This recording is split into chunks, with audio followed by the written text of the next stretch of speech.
My name is Elizabeth Primo, and I'm a UniServe director with the Washington Education Association, here tonight representing the voices of our Issaquah Education Association members at Endeavor Elementary School. Dory shared the context of our concerns. I want to share the impact of what's happening at the school and what we're asking of you tonight. Over time, both formal and informal reports have described similar patterns at Endeavor.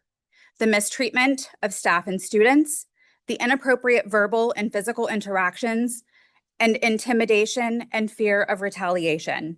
Since the current principal assumed leadership in Endeavor, approximately 80% of the staff have left the building. Such high turnover is not typical and reflects a deeper systemic issue. These conditions not only affect the adults who work at Endeavor, but also impact our students. They feel the tension, they ask questions, and experience the ripple effects in their classrooms. We want to be clear, this is not simply about staff morale. It's about the health, safety, and learning environment of our children. Despite ongoing efforts to raise concerns, staff continue to be told to report concerns to people they don't feel safe speaking to, some of whom are directly involved in complaints. This creates a chilling effect. Many staff feel that anonymity is not truly protected and that retaliation is inevitable. So we ask you, how can the district claim that it didn't know about the complaints when there's written proof that they did? What systems ensure that staff and students' concerns are being investigated impartially and with integrity? How will the board ensure that individuals raising concerns are protected from retaliation and that accountability is applied equitably at all levels? Thank you. Bridget Chippett.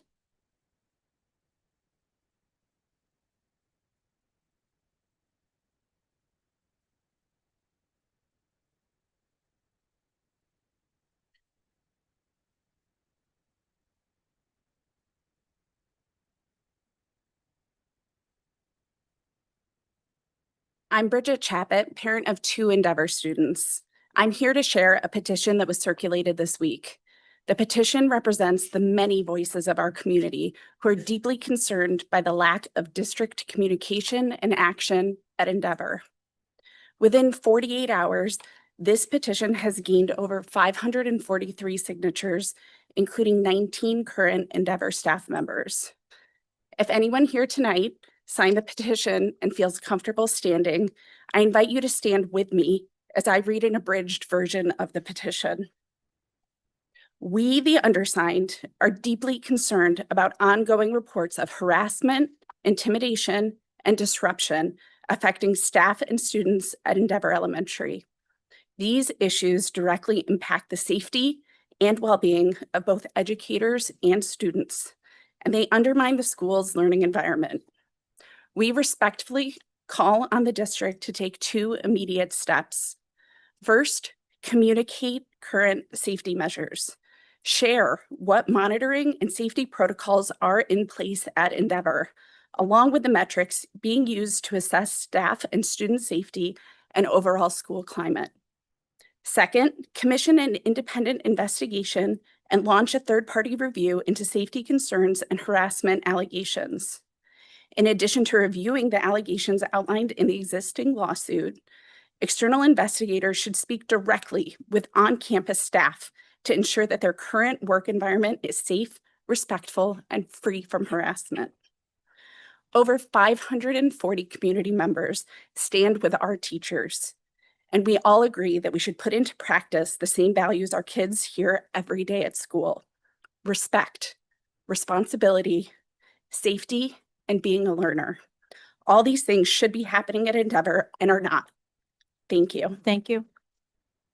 Next, I have Elena Lane.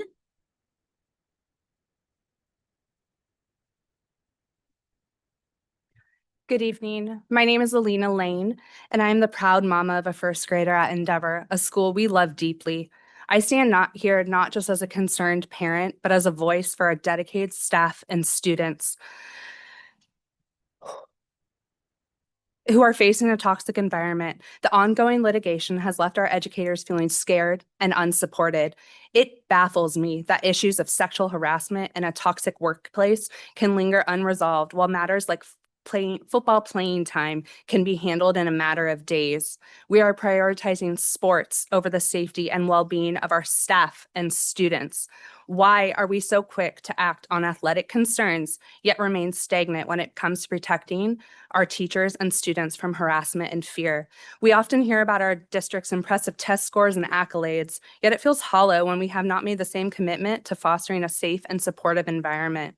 Our educators are the backbone of our schools, and they deserve our protection and support. It is our responsibility to ensure they have a safe place to teach without fear of retaliation and harassment. The situation should not be a topic of discussion, but a call to action. We need transparency, accountability, and commitment to change. Our staff should feel empowered to speak up without fear of repercussions. We need to ask ourselves, why is this not already in place? Thank you for your time, and I urge you to do something tangible. Prove to us you hear our concerns. As someone who spends hours volunteering in our school each week, I assure you this is a present environment.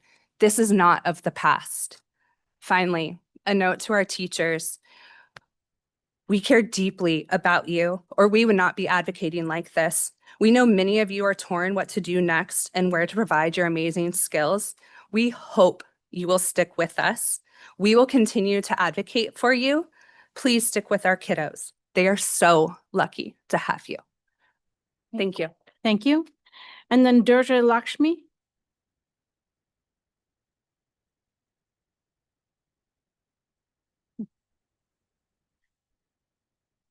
Good evening, ladies and gentlemen. I'm a new para at Endeavor Elementary. I did not even come prepared to speak, so I'm speaking extempore. I actually came here as a parent. My daughter was here a while ago. And as a longstanding parent and educator in the community, I hear these concerns, and it really bothers me to some extent that we are having to face such a situation. I hope it doesn't come to this kind of an unfortunate situation, but I wanted to share how my experience has been at Endeavor. It's an absolutely amazing school, great staff. I work with a lot of teachers. Most of you are here. The students are very nice. I feel safe in the school. I've only received love and compassion. I have gone to my supervisors a couple of times with requests, and I've always been meted out with kindness and understanding. So I just wanted to be honest and say that I do not fear being in Endeavor as a staff, as a para. Thank you very much. Thank you. Are there any others that did not sign in? Are there any hands raised?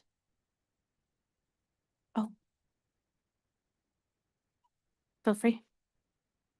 I don't know your name, so I can't call on you. Thank you. Of course. Hi, my name is Anna Shodais. I am the mother of a fifth grader. This is my kid's last year, but out of concern, not only for her safety throughout the rest of this year, of the school year, but for all other kids that are going to be there while the principal is there. I want to try to understand, because when we become a volunteer for the school, like you have to go through a background check process. And one of the questions in that background check process is, have you ever been accused? Has anyone even complained that you've engaged in inappropriate behavior with a minor, sexual or not, right? So I don't understand why she hasn't been put in at least paid leave until an independent investigation has been completed, so that way, if she's innocent, she won't be penalized. And if she's guilty, she won't be, if she really, if the conclusion is that she really committed those acts, she wouldn't be close to the students and endangering not only the students, but also the staff members, and like perpetuating this toxic environment for everyone. So I would like to get some clearance on that. And like, why hasn't that happened? Thank you. Thank you.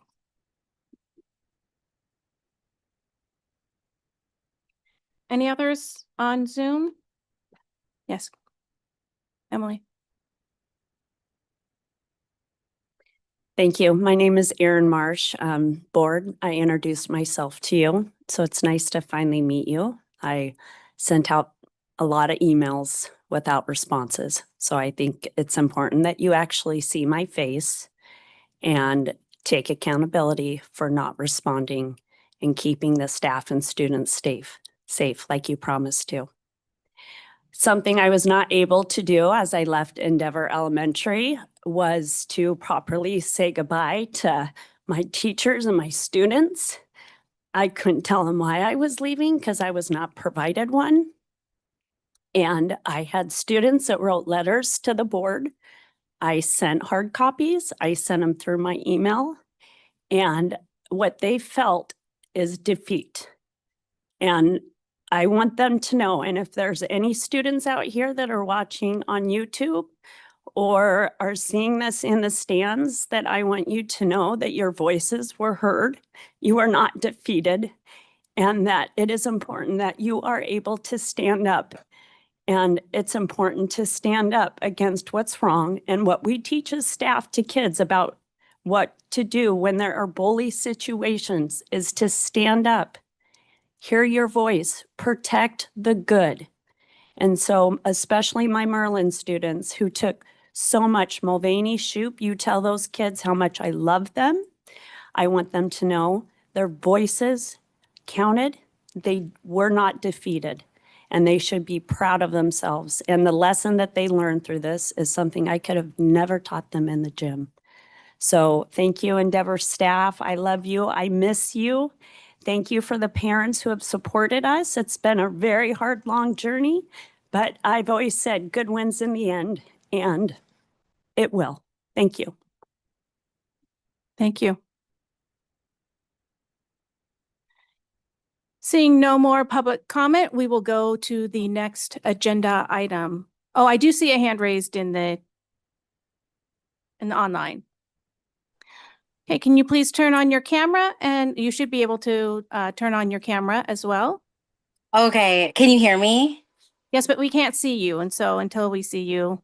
Yeah, I tried to turn on my camera, but it says the host has disabled it. So I can just speak and give my name, or that's fine too. Oh, okay.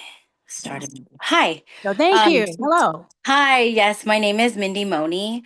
I was a teacher at Endeavor Elementary for 6 years.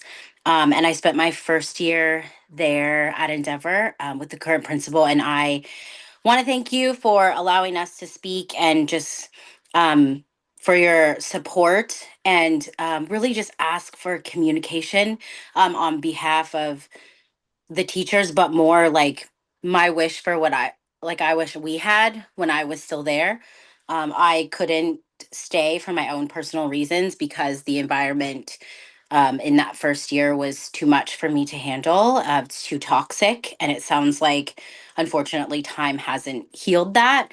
And I just ask that the district continue to or start communicating and just assuring the staff. I feel like that goes a long way, just knowing that people are heard and that their voices are heard and that they matter, because Endeavor was the best place to work. The community and the family and those teachers that are sitting there right now, I miss them, and I just don't want to see more people leave like I did. So thank you. Thank you. And then I also see Laurel Webb.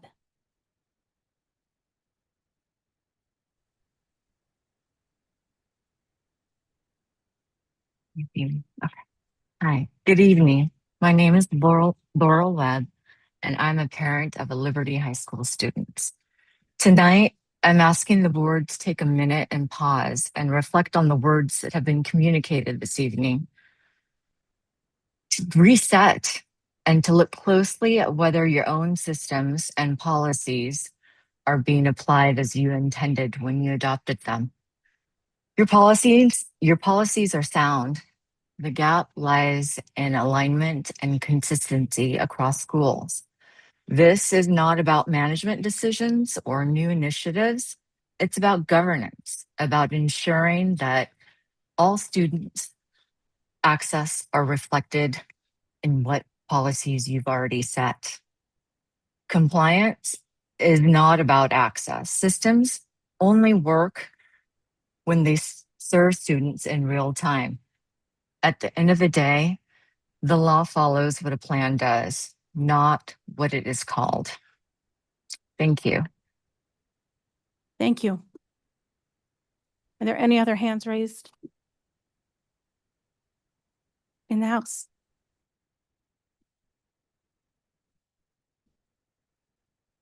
Good evening. My name is Lisa Galicia.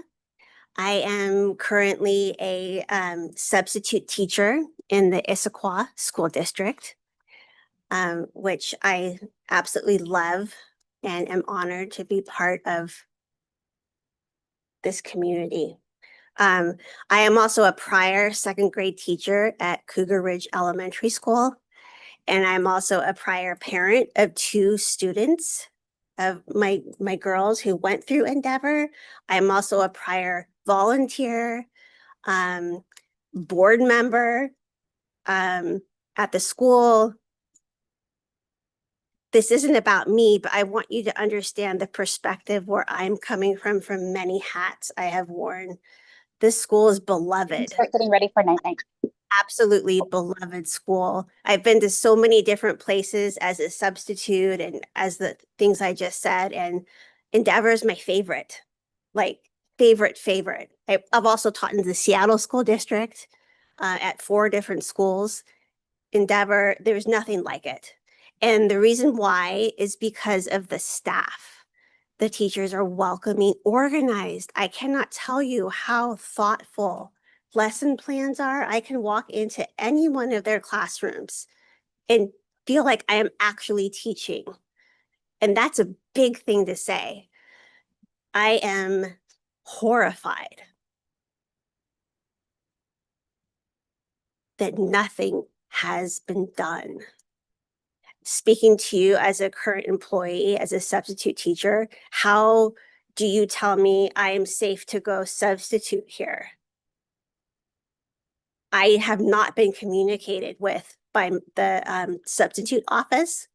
We have not been notified of a lawsuit. Please take this into consideration. Thank you.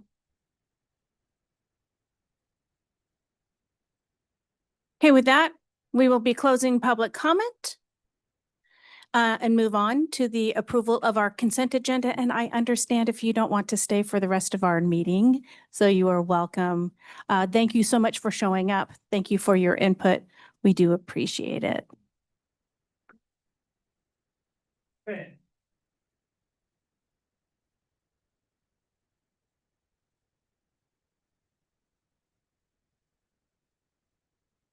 Okay, so I'm looking for a motion. I move that the consent agenda be approved as presented and amended. A second. Any comments? Okay, all those in favor say aye. Aye. Aye. Any opposed? The ayes have it. Thank you. Next is the regular agenda. So are there any changes to the regular agenda? There are no changes to the regular agenda. Right. So then we will move to the first item on our agenda, which is a recap of our work study. So prior to tonight's regular meeting, the board met with the ISD administrators to review our school improvement plan data and prepare for the upcoming SIP meetings that is coming very rapidly. So with that, I will open up to my board colleagues. I do want to note that Director Gallinger was unable to attend today due to a work conflict, so he's not here. So who would like to start? Yep. Director Coyne. All right. Well, thank you. We had a great conversation during our work study this evening in preparation for our SIP meetings or school improvement plan meetings. Always fun dialogue that we get to have with our school administrators. And what's great about the way that we cycle this through, so every other year we'll do elementary principals come together, and then we'll do secondary all in the same room. And then this year we're actually doing by feeder pattern. So we're starting with the Liberty feeder pattern, and then the Skyline feeder pattern, and then the Issaquah High feeder pattern. So it should be a great dialogue, I think, when we come together for our first meeting on November 4th. I know for me in particular, what I'm interested with the feeder pattern conversation is really understanding transitions.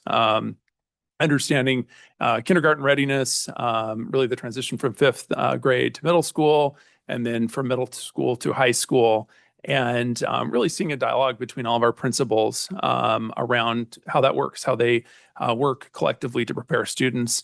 What's also great about these conversations is we have a high degree of data, and thank you to our district staff for helping to provide good information for us really to be able to ask insightful questions during those meetings. So it helped us to really frame up the specific items that we really want to understand relative to each of our schools. So it should be a really fruitful conversation, and looking forward to our first one that'll be coming up with the Liberty feeder pattern on November 4th. Okay. Yeah, I think I'll just start by, kind of letting the public know a little bit about these meetings and how valuable they are. Again, there are school improvement plan meetings. We actually get an opportunity for, it's a 4-hour meeting that we get to sit down with the leadership in our buildings across the district. And we took the time this evening to really try to be mindful about how we can maximize that time that we have with our leaders, dive into the data. We have very rich data as to the performance of our schools, and then have a discussion about how our students are doing and how we can ensure that we are asking the right questions when we have that opportunity. So the building staff is incredibly thoughtful and considerate in the amount of preparation they put into those discussions. And they're just super, super important to us on the board to have an opportunity to really to talk about what's working well, and where we can start to model things that are working well in one building and other buildings and continue to build on it. So I guess I'm saying really in advance gratitude to the effort that is put into those discussions. And I think that coming out of tonight's discussion, we really spent an hour thinking about how are we going to narrow that conversation to make sure we're really honing in on the things that are important for the district. So I look forward to those meetings when they come up. Great. Dr. Mullings. Can you hear me okay? Yes.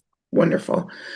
So I love the good summary of what the meetings are and our prep for them. So that was great. I think what's important to me out of the conversation tonight is what are the measurements we're looking at? Obviously, we've worked for the last several years on what are the key moments or the key metrics that large impact on our student success over time. So that's in elementary, middle, or in high school. So it's good that we were able to review having that data across all the schools, and then we have an extended period of time to look at that in advance of those school improvement or SIP meetings. I think it's also important that we get to look at that data as it relates to previous year performance in a particular school building or across the district, schools and cohorts, as well as against state performance. So that helps give some additional insights, as well as by groupings of students that where we've potentially had opportunity gaps historically. So I think tonight's conversation for me was really about honing in on kind of what's the direction to access that conversation, and how can we have a good conversation, because we're talking across the levels around how some of our cohorts of students are performing, how we identify them, and also how we support them to ensure they're making progress year over year. So good to have the time to kind of orient ourselves to the data pack early. Good to have this level setting conversation about what'll be the most impactful discussions, as we'll have 3 of these across each of our feeder patterns. So elementary, middle, and high school in one place. And, I think it's an incredibly important use of our time to get our building leadership, our district administration, and the school board together and really do a deep dive over the course of 3 separate 4-hour meetings into how our schools are performing and what we're doing to make a difference going forward. Thank you. And before I turn it over to the superintendent, I just wanted to say thank you to Executive Director Rich Mullish for the data and refining the data to the point that we have it today. I think has really, really been important. It felt very scattered in past years because each school improvement plan had its own way of showing what data and what data they felt was important. And now we have that across the schools. It's all the same type of data so that we can do good comparisons. I also appreciate having attendance data as one of those markers because if students aren't in school, how do we anticipate them to learn? And so you can see with populations that are struggling, one of the things they're struggling to do is to show up to school. So it could be a marker of how do we look at achievement through the lens of possible re-engagement with school. I think there was another thing for me, and now I've completely lost what it was. So I will pass it over to the superintendent. Just building off what each board member has shared, the ability to have data, we have always had data. The question is, how do we display it and talk about it in ways that allow us to get to the insights that allow us to understand what's working really well at some of our school sites, in what grade level, or what content area, as well as then where there's productive struggle. So being able to have the balanced conversation of taking away those important moments of success, learning from them, and then where there is areas of opportunity to grow and make progress, that there is a reflection moment of what the plan might be and how that can be supported. And I think then the next extension of the conversation is then what does the district do to support the schools? And that was where the school board was going in their discussion, and it has an interest in furthering after the SIP meetings as a result of learning from all the schools.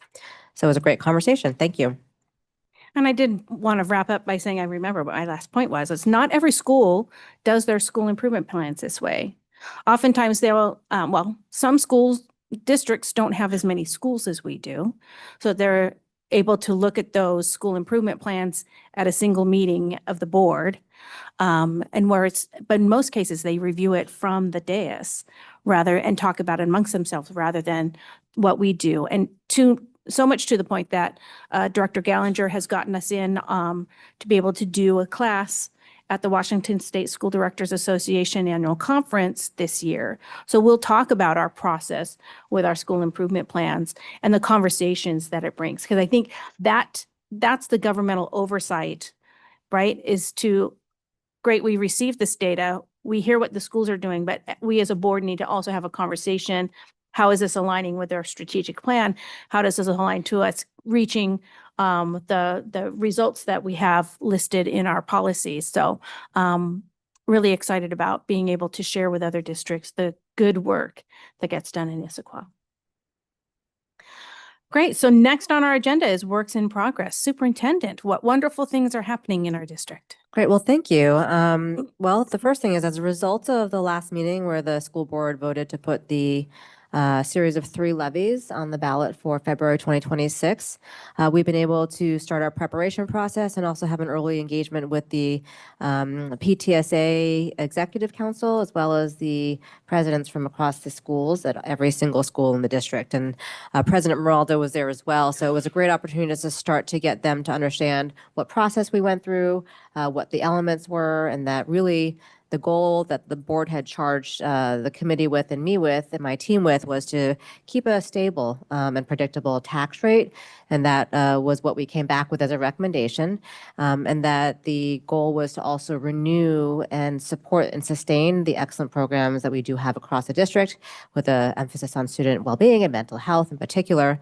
And that we are really, we went through a process that was with 60 plus people on the advisory committee as a reminder, and really got good feedback about the engagement of those members as well, about their experience and their voices being heard, and the consensus driven decision making that did occur to lead us to a recommendation for me to then give to you and for you to be able to vote on. So that's been great work, and we'll continue to make those preparations in the coming weeks and to partner with the board on how to share information and then to support you in the role that you play as advocates for our school district, which we very much appreciate.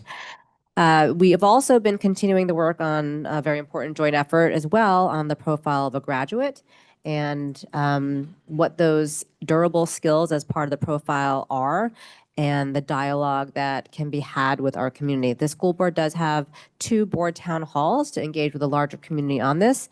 And as of tomorrow, myself and several other team members on the cabinet level will have completed going to each single learning site to have an optional staff meeting open to all before or after school.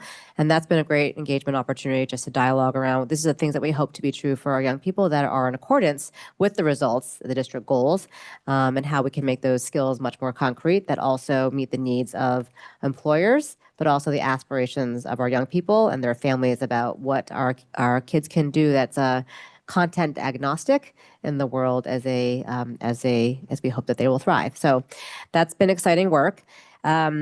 On another note, though, this does mark week 3 of the federal government shutdown. And so I wanted to just provide an update because it's probably on many people's minds about what that impact might be for our school district. And the federal government has been partially operating without a budget.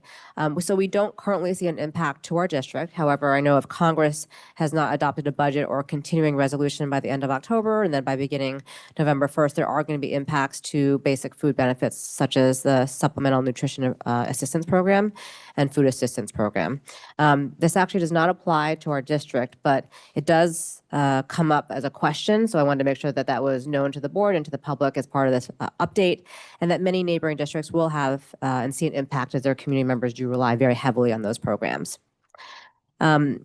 We are also continuing our efforts to build our teacher residency program. So that is a great effort that we've been taking on over the past few years, especially is tied to our strategic plan directly about building those pathways. And we partner with the WEA on a teacher residency. So we do have over 20 candidates that are wanting to interview with the school district as part of this residency, most of whom are coming from outside the district. So this is a way to attract a pipeline of teachers to do their residency, but also potentially then work here long term.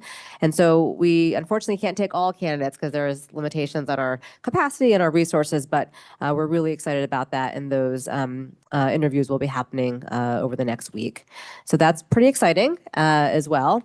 And then one of the aspects of the engagements that we've been doing with the profile of a graduate has been to surface moments of joy. So this year theme has kicked off with centering on joy as a really important way of affirming ourselves in the work as well as filling our buckets. But the positive energy that comes with talking more and more about positive, joyous moments just has really special ripple effects and can really influence a positive culture.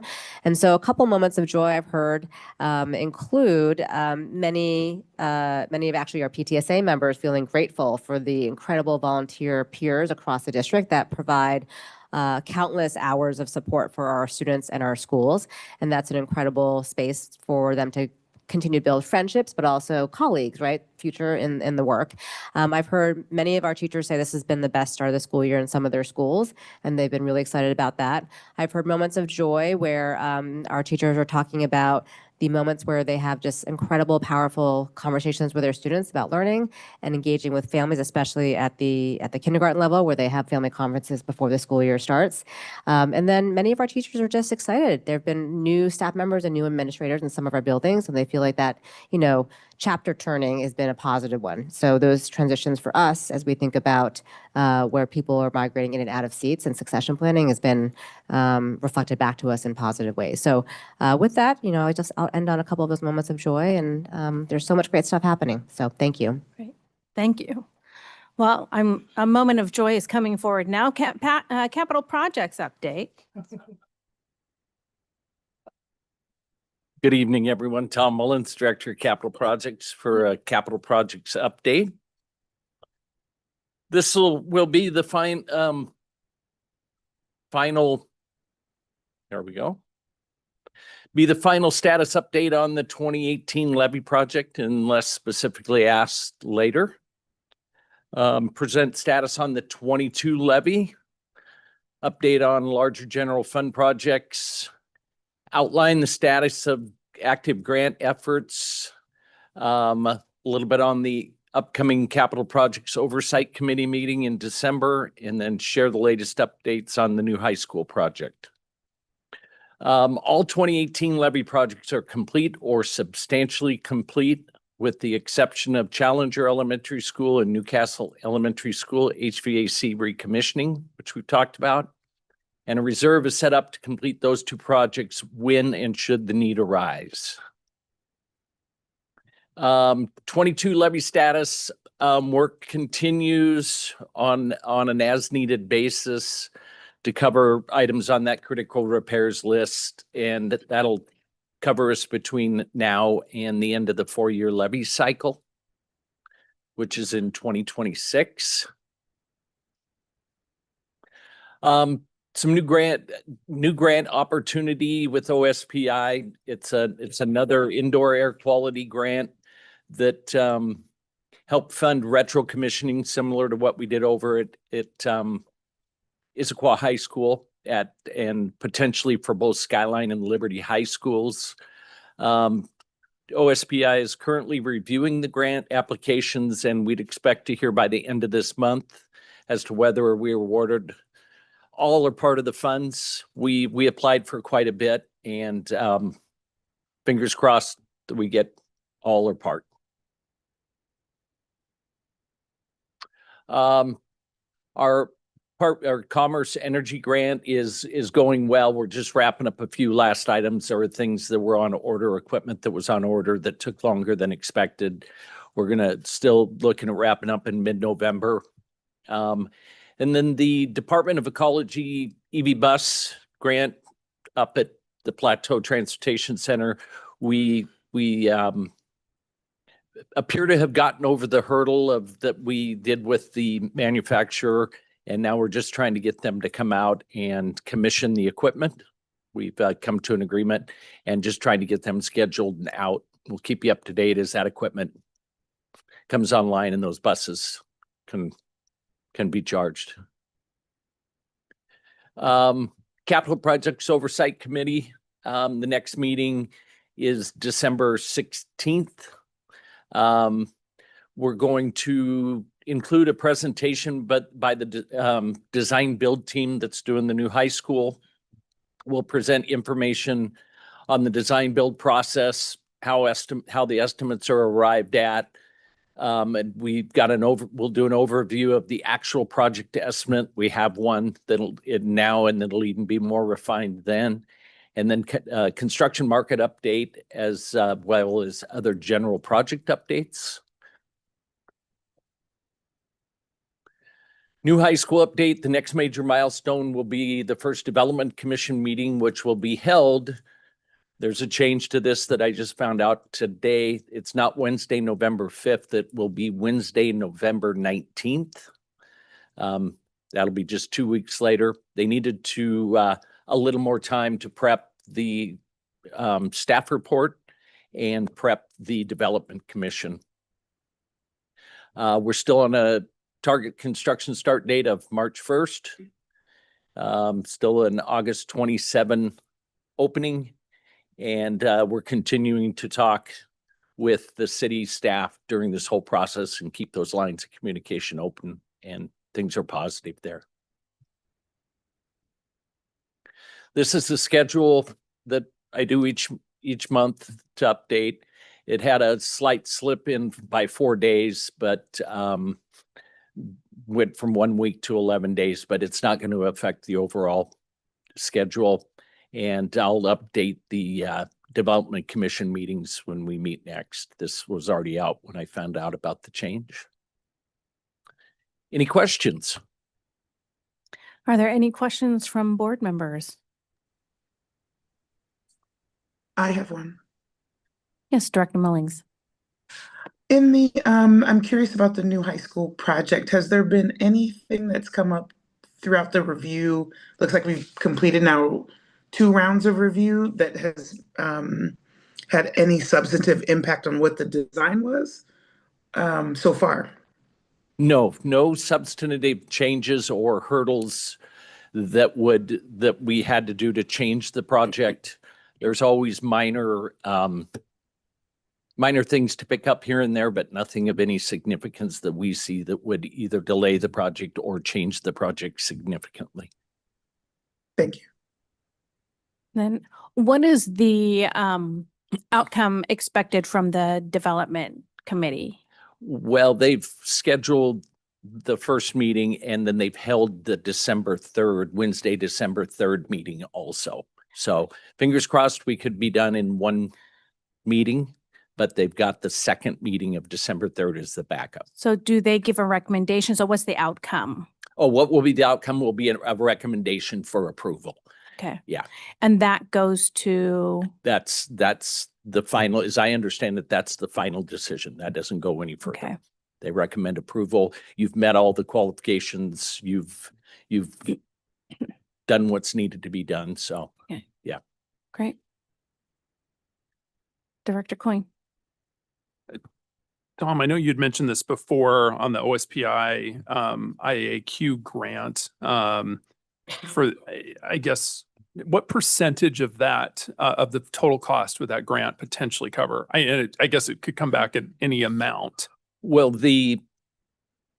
but I guess what's on the high end? the Would new it be one- like 50% of the cost for the new grant that we're out for right Yeah, now, yeah. that one would be 100%. Oh, it'd be 100%. No match, Oh, okay. no match required on that one. Okay. And Could they potentially come back with a lower amount? Yeah. Or, okay. yeah, So we put two projects in there, amounts for both, and tried Okay. to give them a pathway that if they didn't give us all of the money, they could give us enough to be able to complete one of the projects, okay. giving them that pathway. Okay. So, Great. Yeah. Thank you. Any other questions? Okay. thank you. Thank you so much. Next on the agenda is monitoring report OE 13 facilities. So I will start with a motion, then we'll do a discussion from a presentation from staff, any public comments, and then board discussion and vote. So we'll start with that motion. I move the board accept the monitoring report for operational expectation 13 facilities, OE 13 as presented. I second. Right. Oh, students first. We get a student presentation. Welcome Noah up to the lectern.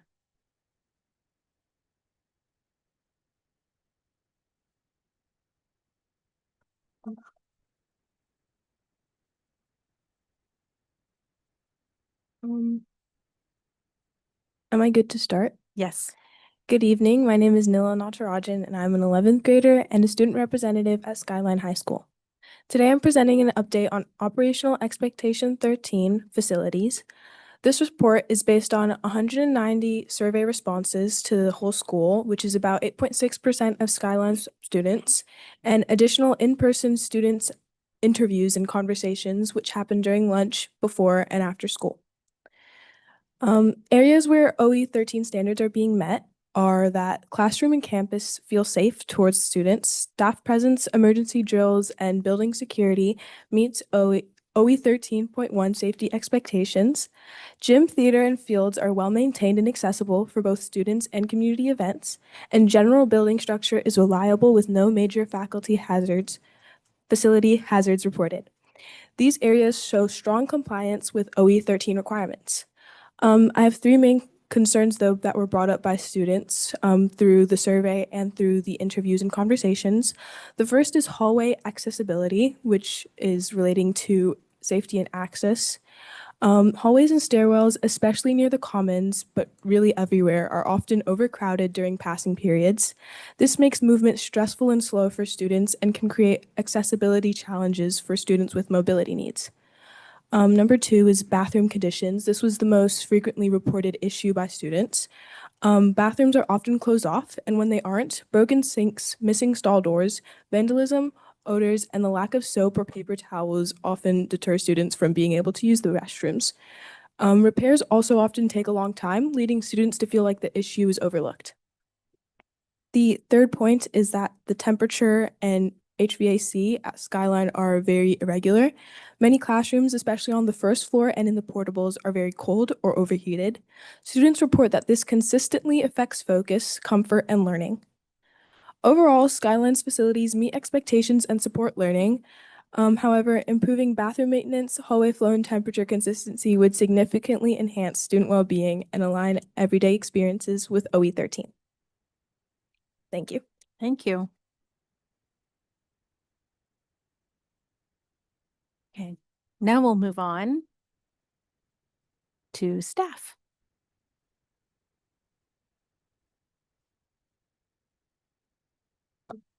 Thank you. Martin Turney, Chief of Finance and Operations, here to report on OE 13. So the superintendent certifies the district is in compliance with OE 13 with no exception. And I was hoping to just walk through each one, giving highlights through the report. Make sure this thing works. I might need your help scrolling, if that's all right. Okay, so starting with 13.1, develop a plan and establish priorities for construction, renovation, and maintenance projects. In this area, I'd like to point out a couple of things. In terms of facility work orders, we received 6,371 work orders this past year, and 94.8 were completed. So that's how many we were able to get through during the year. We've got 22 tradespeople working on those, so it's a pretty big accomplishment. We also have a crew of 16 grounds who maintain 542 acres around the district. Another big task. Vehicle maintenance, 10 vehicle maintenance techs completed over 3,000 work orders during the year, mostly on buses, but other vehicles as well. And I like to point out this statistic: 172 buses drove 1.3 million miles this past year. So it's always good to get that out there. People sometimes don't realize how much we do with the buses. So also wanted to point out in this area, spring of 2025, we began planning for the levy package that included critical repairs. So bringing together work that had already been done on facility assessments, initiating a survey of staff, and collecting other data in terms of how the facilities are doing and how we can work that into the critical repairs proposition. In 13.2, project life cycle cost as capital decisions are made. Thank you. A lot of history there, but I did want to point out or reiterate what Mr. Mullins said about initiating the Capital Projects Oversight Committee in 2025. So that was new. It helps us with getting those independent insights and recommendations as we go over our capital work. If you can continue to scroll. I'm going to jump 13.3, develop and consistently administer facility use guidelines. So we have regulation 4260. One thing that happened during the last year is that we increased or we adjusted our rental rates for class 3 and 4. Those are the kind of for-profit groups, so the groups outside of what is tied to the district. We did see an increase in revenue for that. And we also went to more of an online payment system. So we saw a dramatic increase of payment occurring online, which I think is a good benefit for folks who are renting our facilities and also for efficiencies in the system. 13.4, superintendent will not build or renovate buildings without board approval. We did not have any major construction or renovation projects over $350,000. We did give 2 instances where we did bring those to the board as best practice to make sure that we were transparent about that. Also want to point out, just once again, plenty of information out there, monthly budget status reports that give updates on the projects. We have information on the website under the capital projects site. So people can always go there and kind of see where we are on each of these projects. 13.5, we didn't name any mascots without checking with you first, nor did we recommend any land acquisition in the next 13.6. 13.7 is about authorizing construction schedules and change orders. So all change orders were presented to the board for approval. We have also been going through a process of enhancing our information around change orders in that process, and all approved change order information is now posted under each project on the district website for additional transparency. 13.8, allow facilities to be unclean, unsanitary, or unsafe. We, up until I just had that report, weren't aware of any instances of any violations, and I'm not sure if we have any violations. However, we are taking note of what we heard with the skyline situation, particularly around the bathrooms. We do have our custodians who are doing their own building inspections routinely and checking things that need to be taken care of. I'm actually going to ask Jason Morse to come up and briefly talk about the skyline restrooms.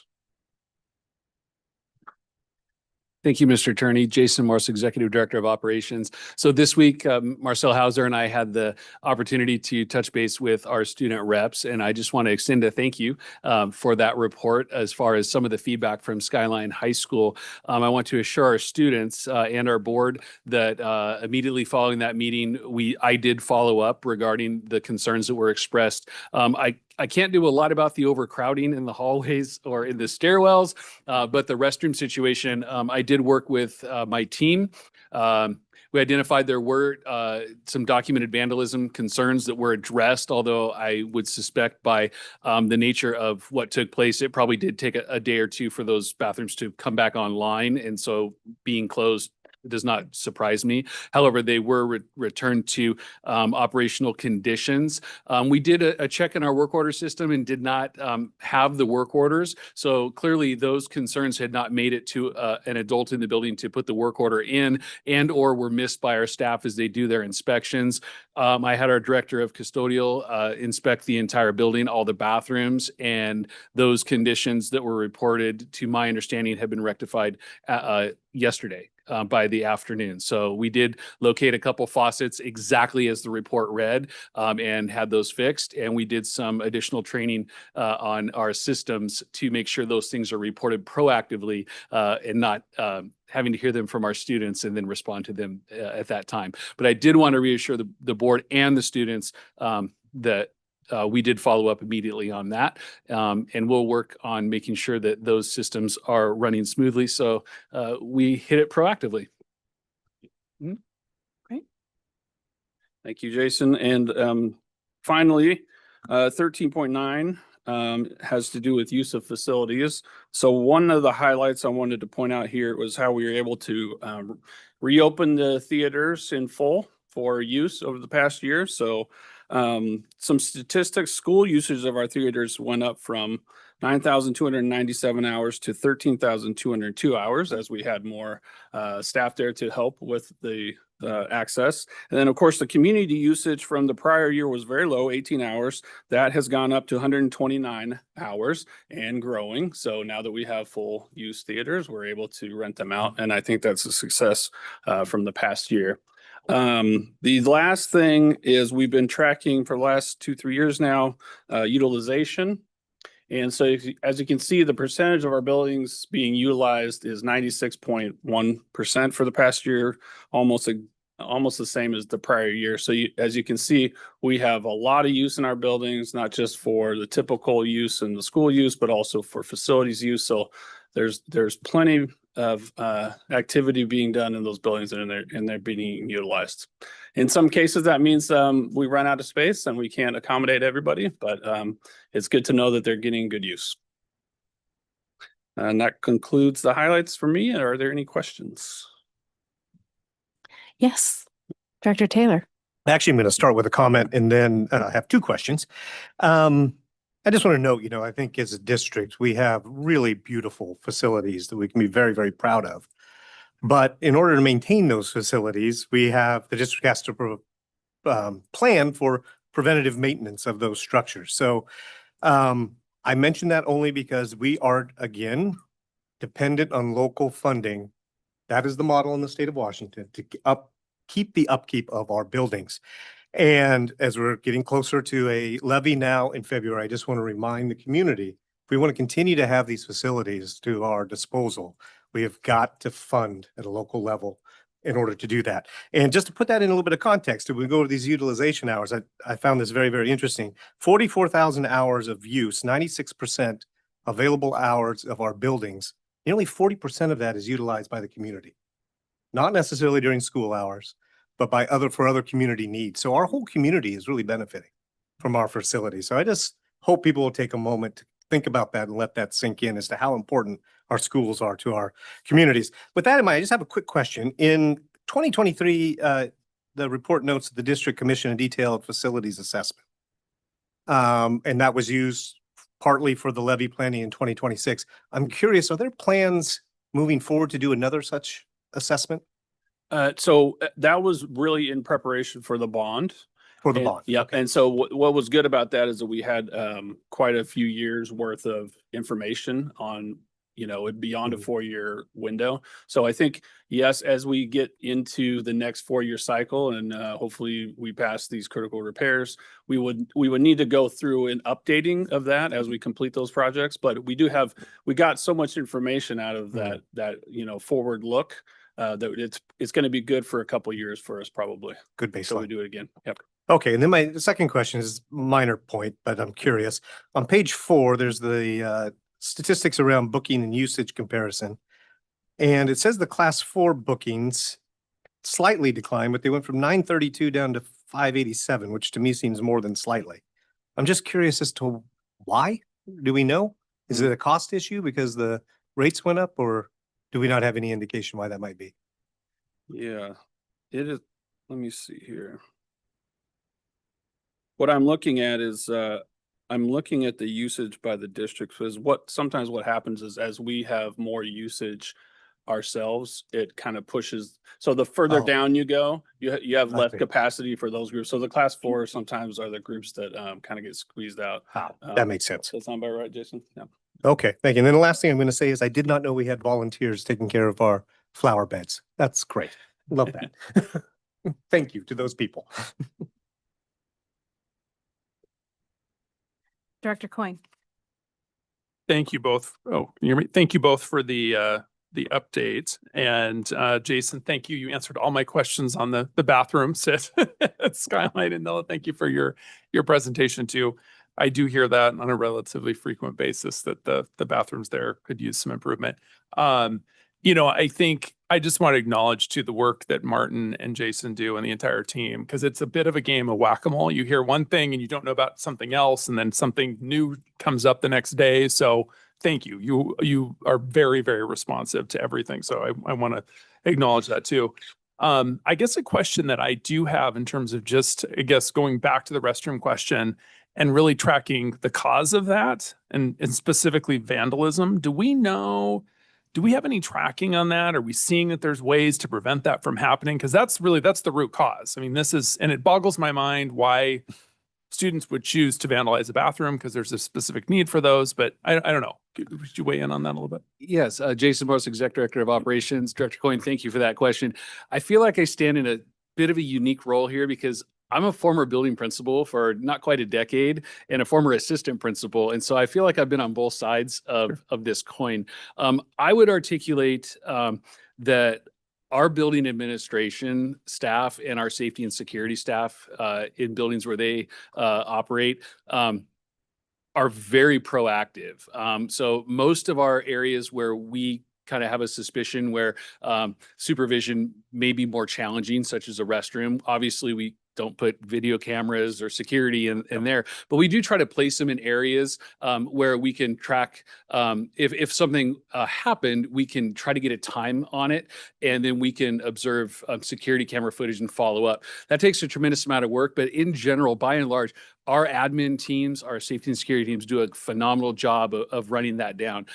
Unfortunately, they don't get them all. And that is a spot where if a vandalism situation occurs, we do sometimes have a hard time, drilling down to the exact time and cause and person responsible.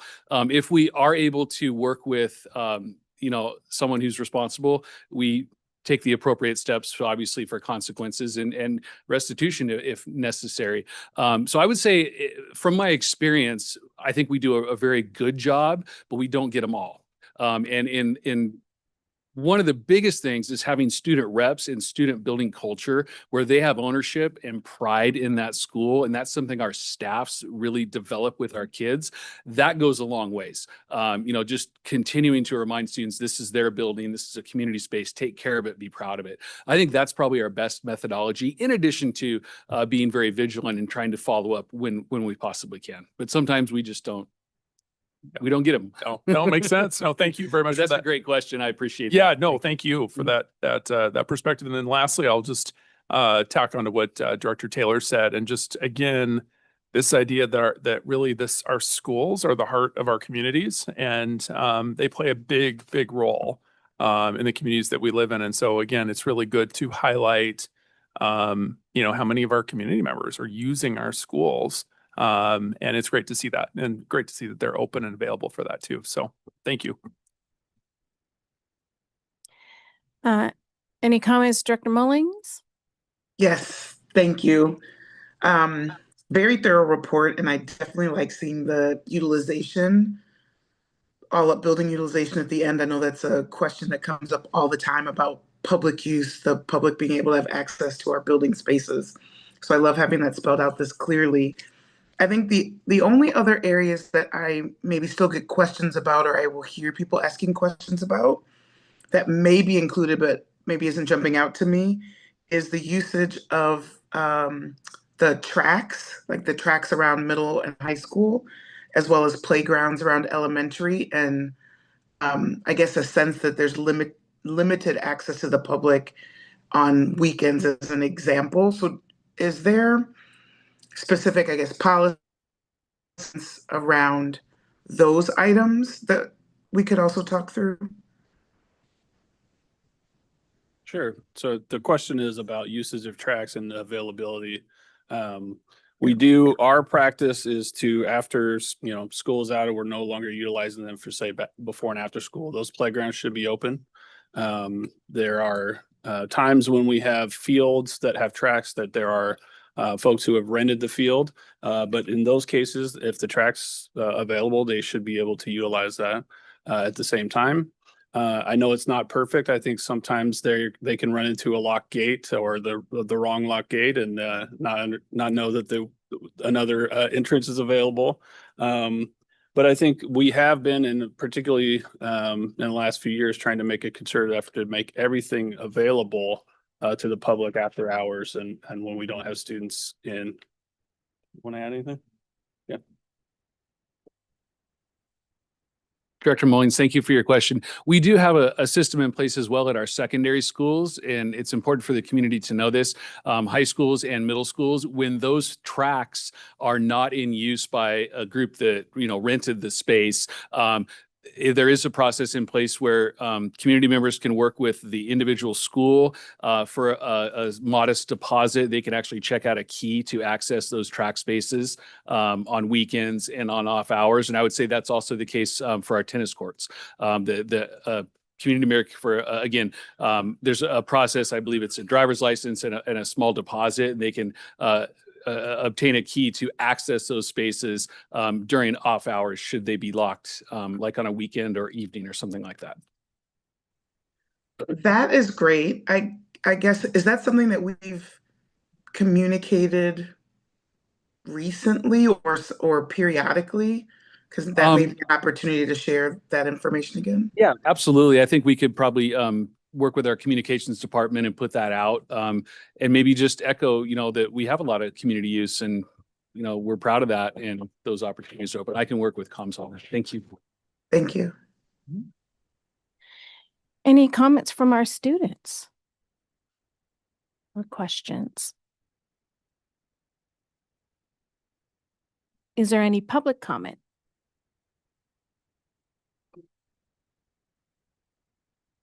Seeing none, we would call for an advisory vote from the students. So we'll put the advisory vote information up there.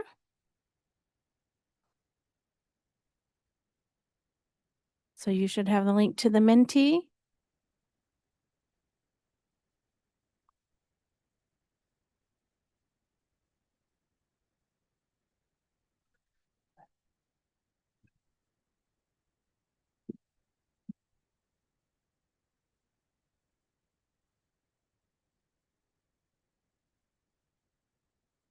Okay, I have 5 out of 8 so far.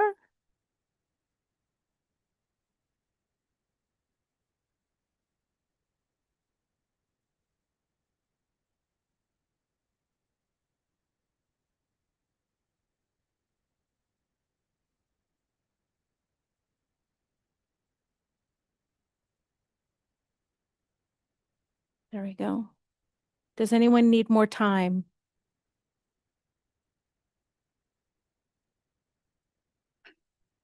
Okay, thank you.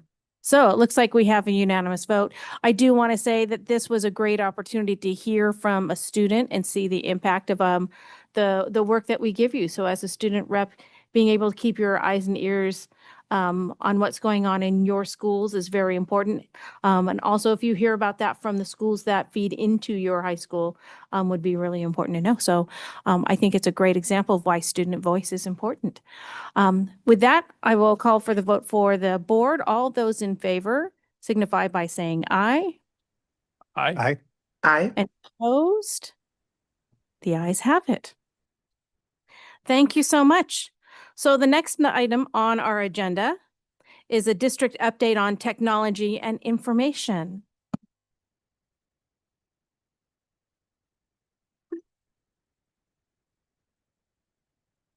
All right. Good evening, board, student representatives. My name is Jason Golick. I'm the Chief Information and Technology Officer here for the district. Today marks day 97 for me here in the district. So this is a perfect opportunity to provide you guys basically with a kind of an assessment of what I've seen so far in the district and kind of the setting of the direction I'm trying to push technology and the vision for the future of the technology here in the district. That might be helpful.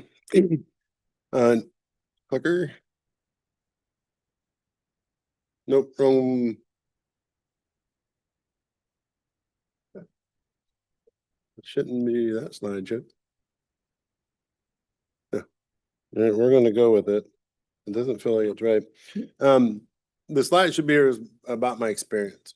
And so as I come in and done the assessment for this and kind of start setting this vision, it's all been based on the 20 years I spent overseeing technology in the K-12 environment today. And so with that, I've taken the lessons I've learned, the things that impact technology that has a good impact on students, the things that have a negative impact on students, and applied those to look at what the district's doing, the foundation they've set, and looking for areas that we can improve and continue to grow in that. This vision is really shaped by those lessons learned. Just the other day we had this outage in the network in the south end. Again, trying to figure out how do we build a robust infrastructure that helps mitigate some of those. Now, that might have been a little bit impossible when they take out the whole south end, but that's the importance of having things so we don't have a disruption to that. The one commitment you always see me having is this continuous improvement. And you always hear me say I'm putting the students at the center of this. So I'm always looking to say, what is the impact of the students, whether it's positive, negative? We got to make sure we're keeping them at the center of this decision as we work on these. The first one we'll talk about, and I should back up before we talk about cybersecurity, is everything I'm about to talk to you about in this is funded by the tech levy. So we're grateful that the community, has voted and passed these levies to fund all these things I'm about to talk about, the things we've already done, and the need to continue to be able to fund these. We need the community to see the importance of these things. So I just want to say thank you to the community, but all these things I'm about to talk about are funded out of the tech levy. Cybersecurity, I bring this one up first because it's a very hot topic these days. It's very important. There's a district in Eastern Washington right now that is down. They've been down for 2 weeks, not being able to have instruction. Issaquah School District has been there before. And so we need to make sure that we're doing our best so that we don't have those type of impacts here in the district. The number one thing that's important with cybersecurity is the user education. We need to make sure that we're educating our users. Not just having the hardened systems and antivirus and all those, but really comes down to educating the users what to click on, what not to, how to identify things that could be bad, or phishing emails and things like that. And so we've already started developing a phishing or basically a cybersecurity awareness program that Greg Jacobs and his team is building out to start doing that education. We'll start running more tests around phishing and start providing some of those results to show how we can continue to educate users to help prevent some of those things you see in there. We're also going to do things that will help increase the things like multi-factor authentication, which I think everybody's kind of aware of these days. We'll continue to push that out for all of our staff. This helps reduce the risk of someone from outside of the district, gaining access to important information, whether it be PPI, student information, or even staff information. The goal is to have that in by the end of this year, but that is something we'll continue with. The other piece is, it may sound simple, but trying to increase the length of passwords, but also putting in things like Windows Hello, so people, just like you do on your phone, you look at it on locks. We want to do the same things where you can still have a complex password. You just don't have to type it in all the time. That gets me a little bit buy-in with the users as I start trying to put some of those complexities into the system. This kind of ties back into what I was just talking about, the infrastructure. We have a solid foundation for the infrastructure in the district, but we're always going to need to build on top of this. And my goal is to have a network and an infrastructure that's about a year or two ahead of where everybody else wants to be in the district. That means so that when we go and implement new platforms, new solutions, the infrastructure, we don't have to think about it. It's there, it's ready. We can go ahead and start implementing things. And so some of the areas that we think about in these is making sure that we have a strong, robust connection between our sites, make sure that we can upgrade those speeds as things come. As we move more things to the cloud and things like that, we're going to need more bandwidth between the sites and also out the internet.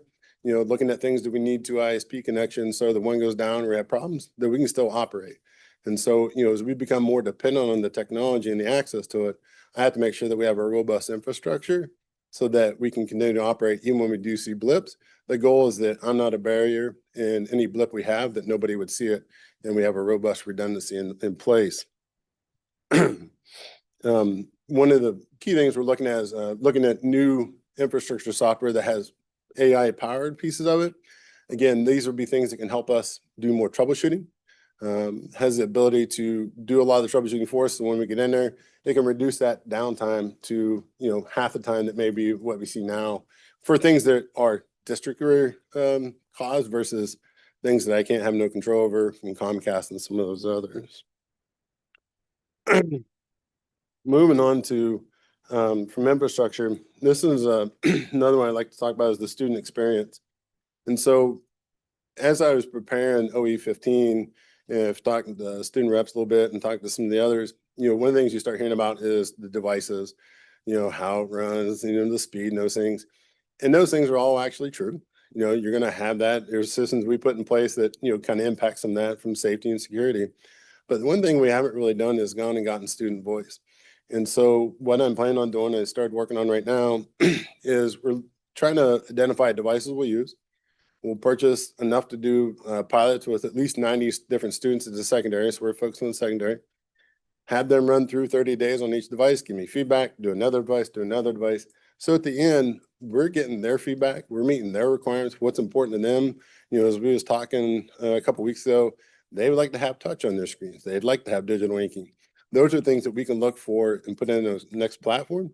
But the important thing is we're getting the students' voice on what they want and what's going to meet their needs, but also trying to make sure that we balance out things that we can support, both from a financial and just from a technology standpoint. But again, this goes back to what I said earlier. I'm always going to try and put the students at the center of this.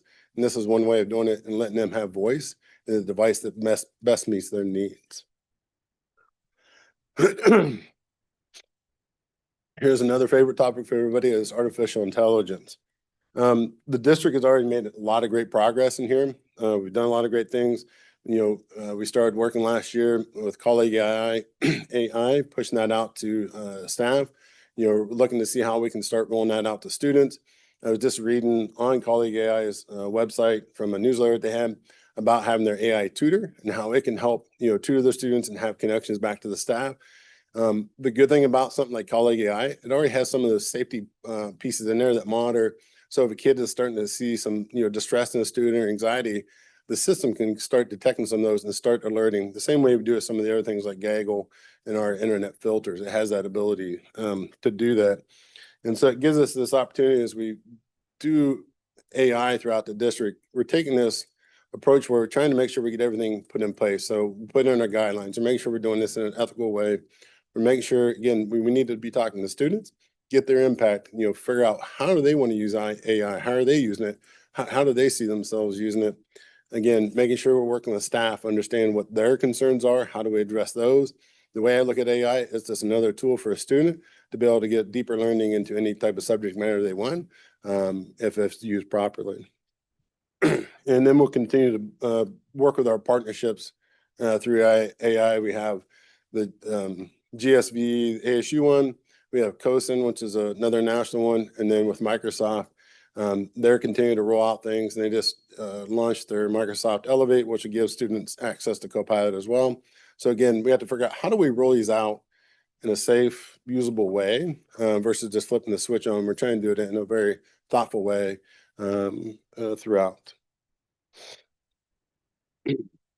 The piece that I would highlight on this one on educational technology and professional development, the key to this is we have to continue doing professional development.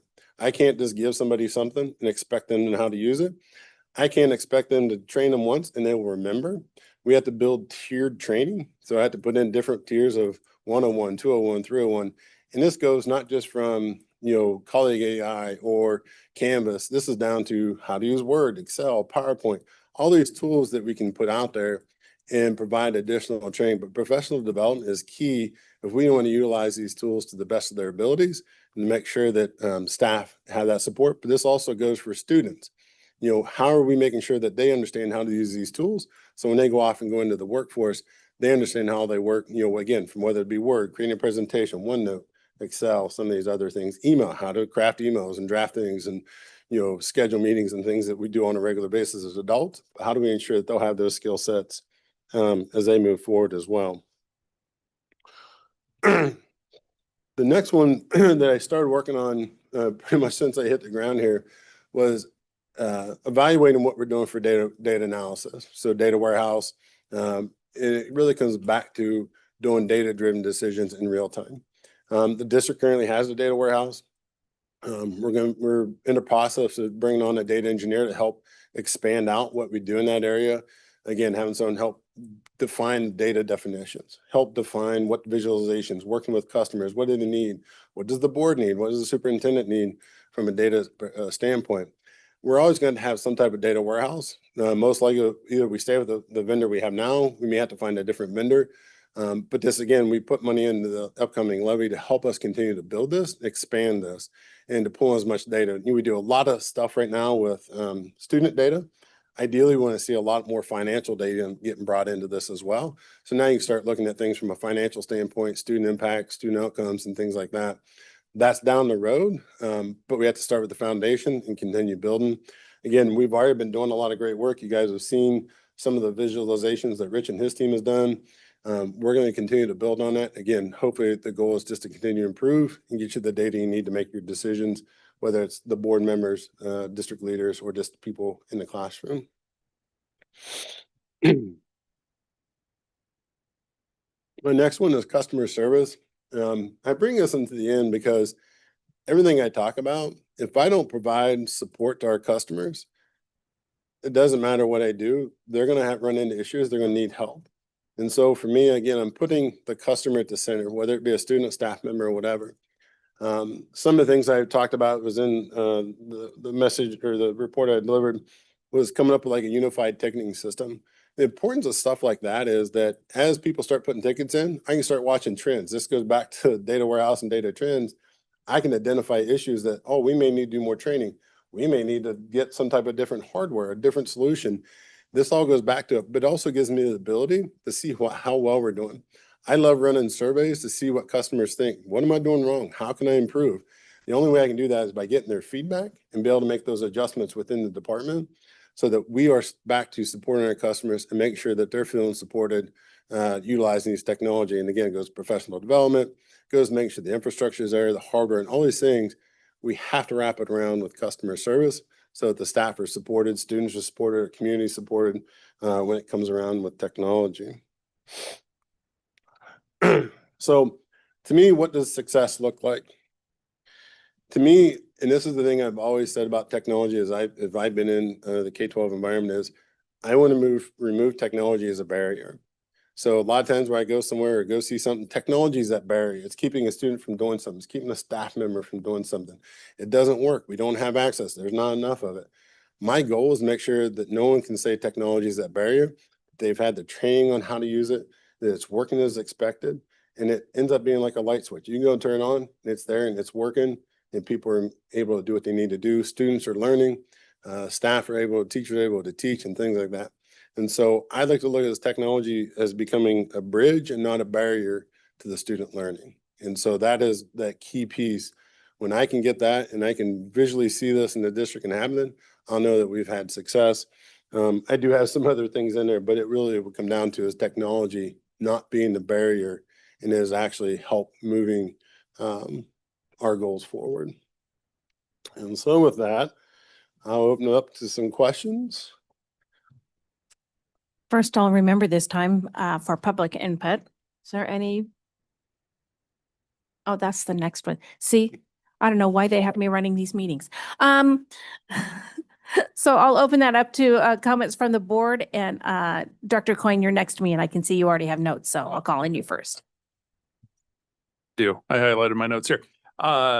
First and foremost, Jason, thank you. We're so glad you're a part of our district and leading these efforts. It's funny, I was actually doing school visits yesterday at Maple Hills and Briarwood when the internet was down.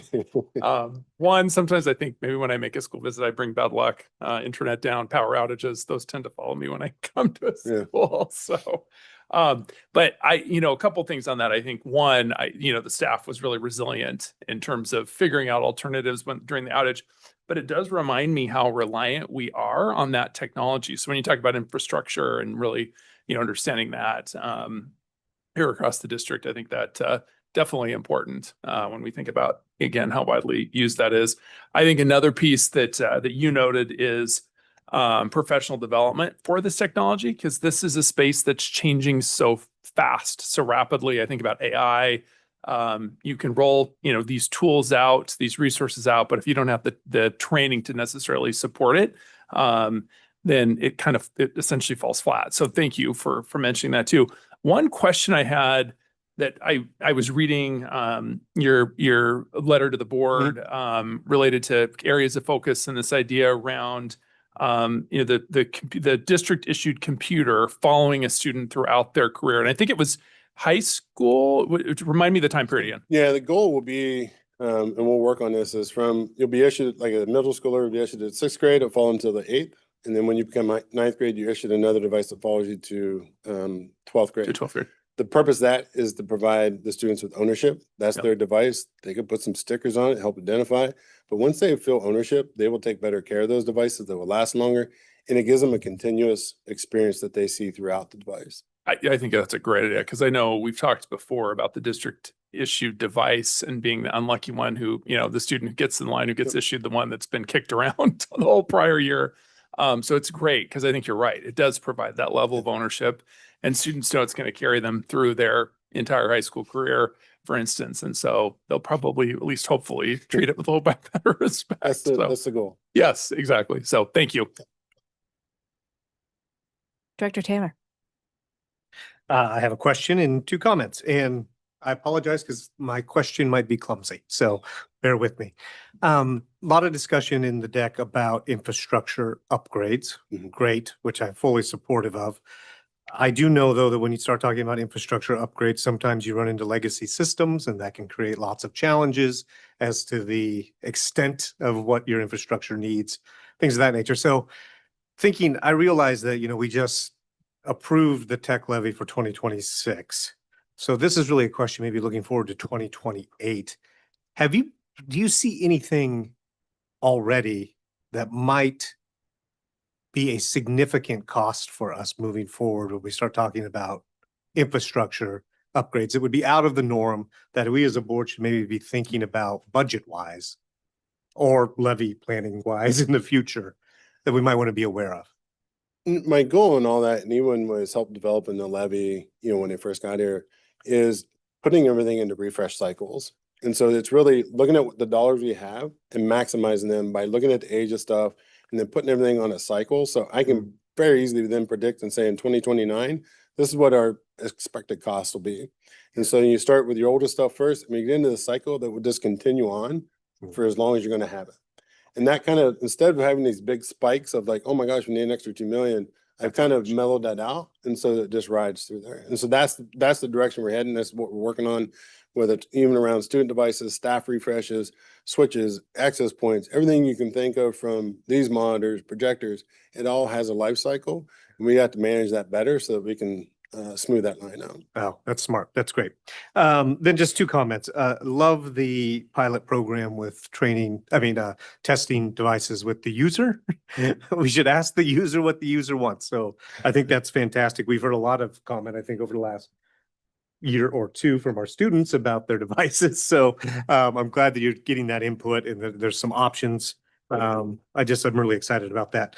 And then the last thing I want to say is about the AI adoption. I'm very, very supportive. You know, we hear a lot of, I don't want to say fear, but skepticism or concern about AI and what it might, what the possibilities are from a negative standpoint. But I heard a lot here about the hope and optimism of AI and what an incredible tool it can be for our students to empower them in the world that they're moving into. So I hope that we can really keep that message front and center with our community. It is the future, obviously, and there's just some incredible opportunities. So thank you for leading that work as well. Director Mullings, do you have any input? I do, thank you. I really appreciate this presentation, and I think for me, it really supports or highlights the importance of having a role like yours within our district.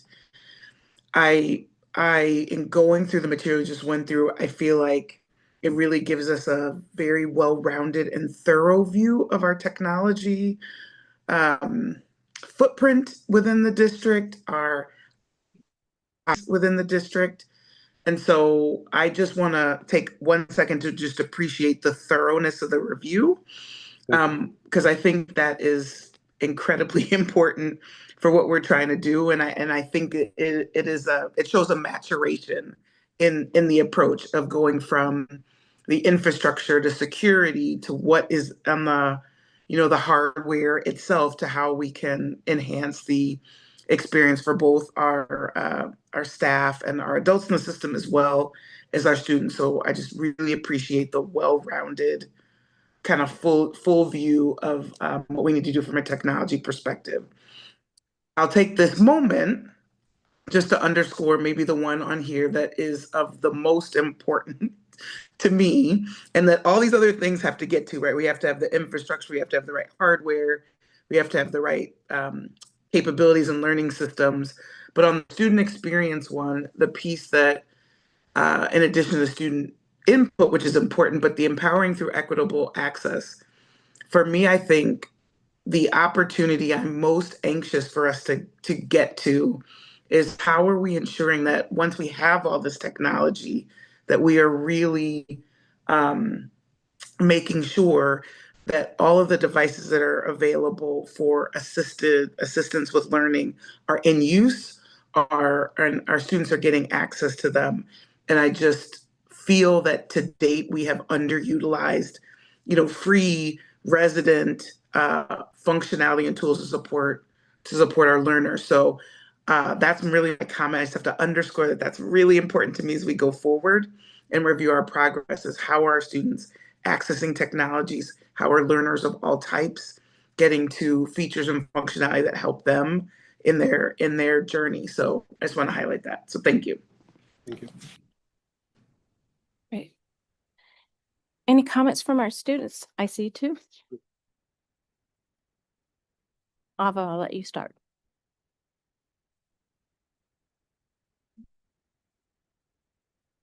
Hello. Okay, great. I just had a question about like the laptop ownership pilot program. I think it's really interesting, and I would really like it if I could kind of take more ownership over my school laptop. And just kind of be able to use it more universally and for a longer stretch of time. My only thought with that is I also know that not all school laptops are created equal. Sometimes you go to get your assigned laptop for the year and you see it and you see your friends and you're like, oh shoot, this is going to be a slow like laptop I'm going to be toughing through this year. And so if that was the case for all 3 years, it would make me feel as though some students who maybe didn't get the laptops that were as nice or as fast would feel a little bit frustrated, especially if they were involved in activities that would require like a lot of that processing power, whether that be robotics or CS classes or whatever. So I was just wondering kind of what the approach to that would be, or if a student feels like they maybe have different needs for a laptop, like you were talking about earlier, how that could be addressed.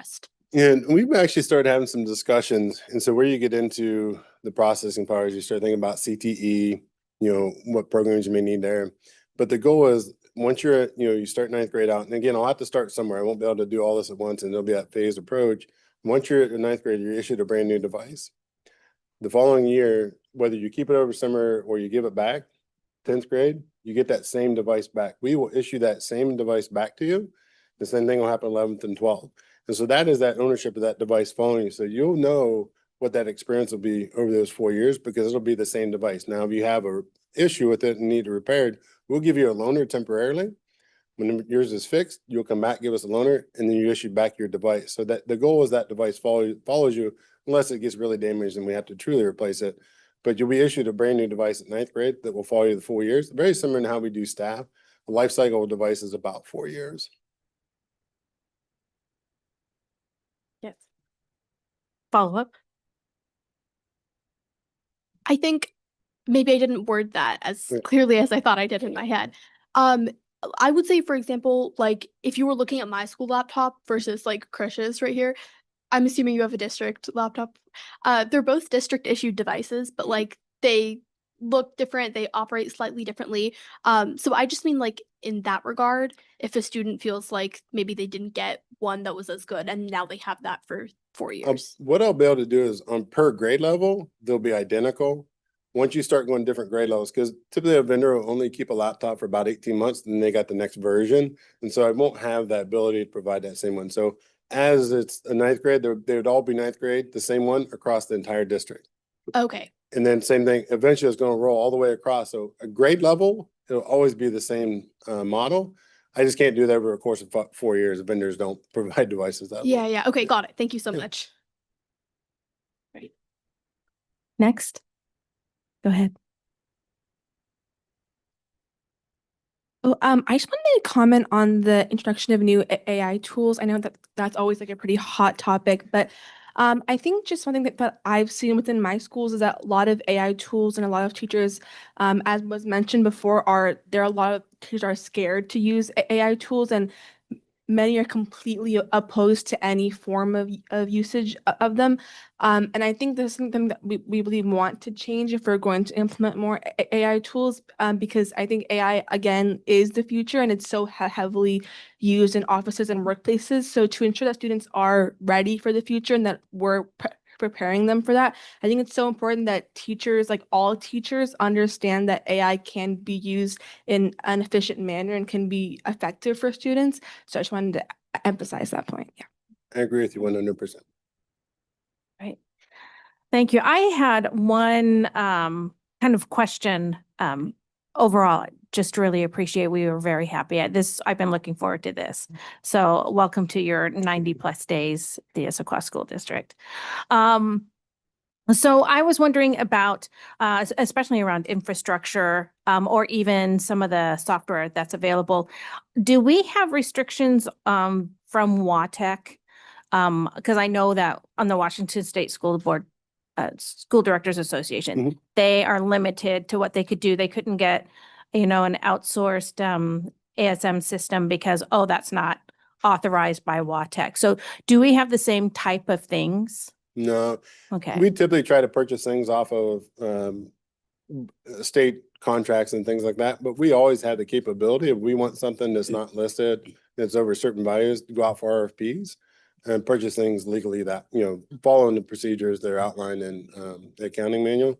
We can get purchases that way as well. Okay. So there is not really a limitation. Typically, the limitation is funding. Great. And I do appreciate some of your mentioning around professional development for teachers and that it's ongoing and some of the issues that arise from, you have to, not only do new teachers come in, but new technology comes in. So how do you prepare every student or every teacher for that and being able to utilize that? So I know that there's a big lift. I had a friend that was a teacher that did not appreciate when they took away his overhead projector.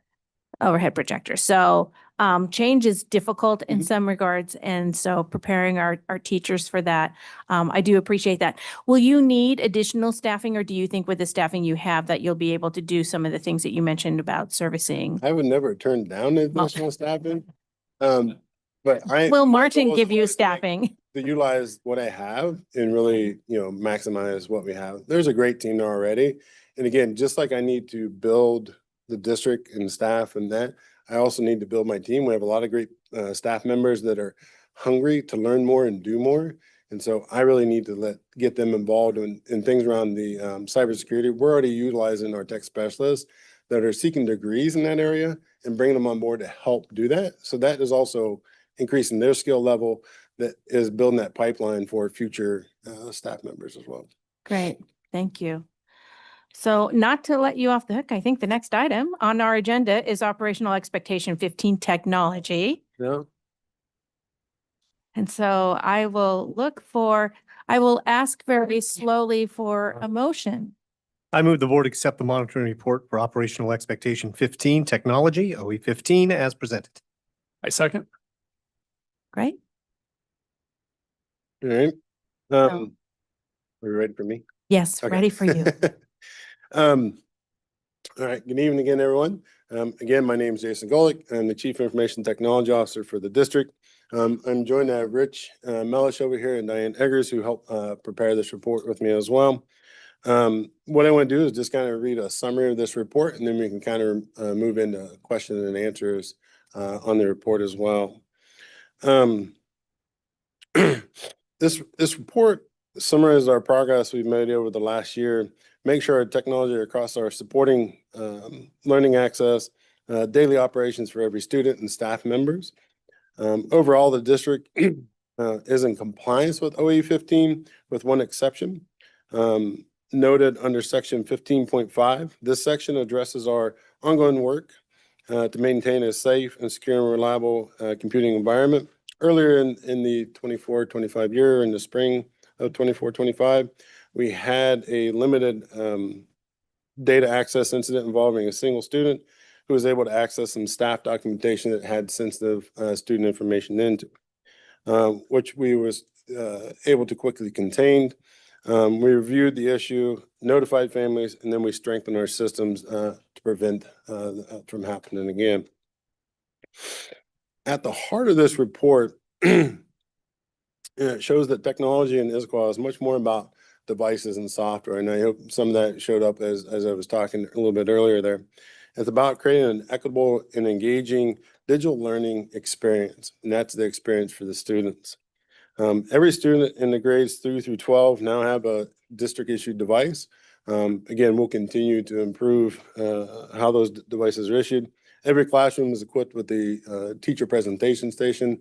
Again, making sure it's a standard classroom that when someone walks in, you have your standard equipment things in there. All the students have access to assistive or adaptive technology when needed. So again, this covers our students in special services, make sure that they have any additional technology, software, hardware that they would need to help remove those barriers to learning. In the 24-25, our focus has been on inclusion, innovation, and cohesiveness. That means making sure our systems are reliable, our tools are consistent across schools, that our teachers have the training and support to integrate technology effectively. The digital learning experience in the Ignite program have been central to this work, giving teachers practical strategies to personalize learning and decrease student engagement. We've continued to make progress in expanding access to advanced technology and CTE courses, clarifying staff expectations for responsible technology use, and updating our regulations on student cell phones and personal devices to better support mental health and classroom focus. Finally, the report highlights our early efforts around artificial intelligence. We're updating policies, training staff, piloting tools in the classrooms to ensure that AI is introduced in a way that is safe, ethical, and beneficial to the students' learning. Taken together, these efforts show that the technology system that is evolving thoughtfully, one that supports academic excellence, operational reliability, and equitable access for every student. And with that, I'm happy to take questions on OE 15. Great. Now, this is when I ask for public input. Is there any public input in the room or on Zoom? Seeing none, we'll move to questions from the board. Questions or comment, board and students. Did we have a student? We were emailed the student report. Were you anticipating to? Yeah, okay. Next time we'll make sure that we're prepared for that, but thank you. Thank you. And we did read that report today. So any board members or students? Director Taylor. Following my previous pattern, I have comments and questions. I want to just go to page 4 real quick. Student device repairs. I noticed we're all the way up to 738 in 24, 25. Do I just assume that's because there's more devices in circulation? Is that the reason? More devices. Okay. The age of the devices, the older a device gets, the more repairs you're going to see on it. Okay. And then I will just say I was very surprised that 180 devices have not been returned after students withdrew from the district. I am hoping that those devices have depreciated to such a point that that sounds like a big financial hit for the district. I haven't done a deep analysis to all those. I still have to dig a lot of data. Typically, when you see that happen, because it's typically a lot of your seniors or, just families that are higher grade levels, as that device depreciates, by the time our devices here year 4, they're worth about $50. So the cost of the district is low, and typically we're going to surplus the device. So there is a financial piece. Okay, but it's not like a brand new device. Now, I'm not saying none of them weren't brand new, but typically that's what I've seen in my experience. I think I was just very surprised by that number.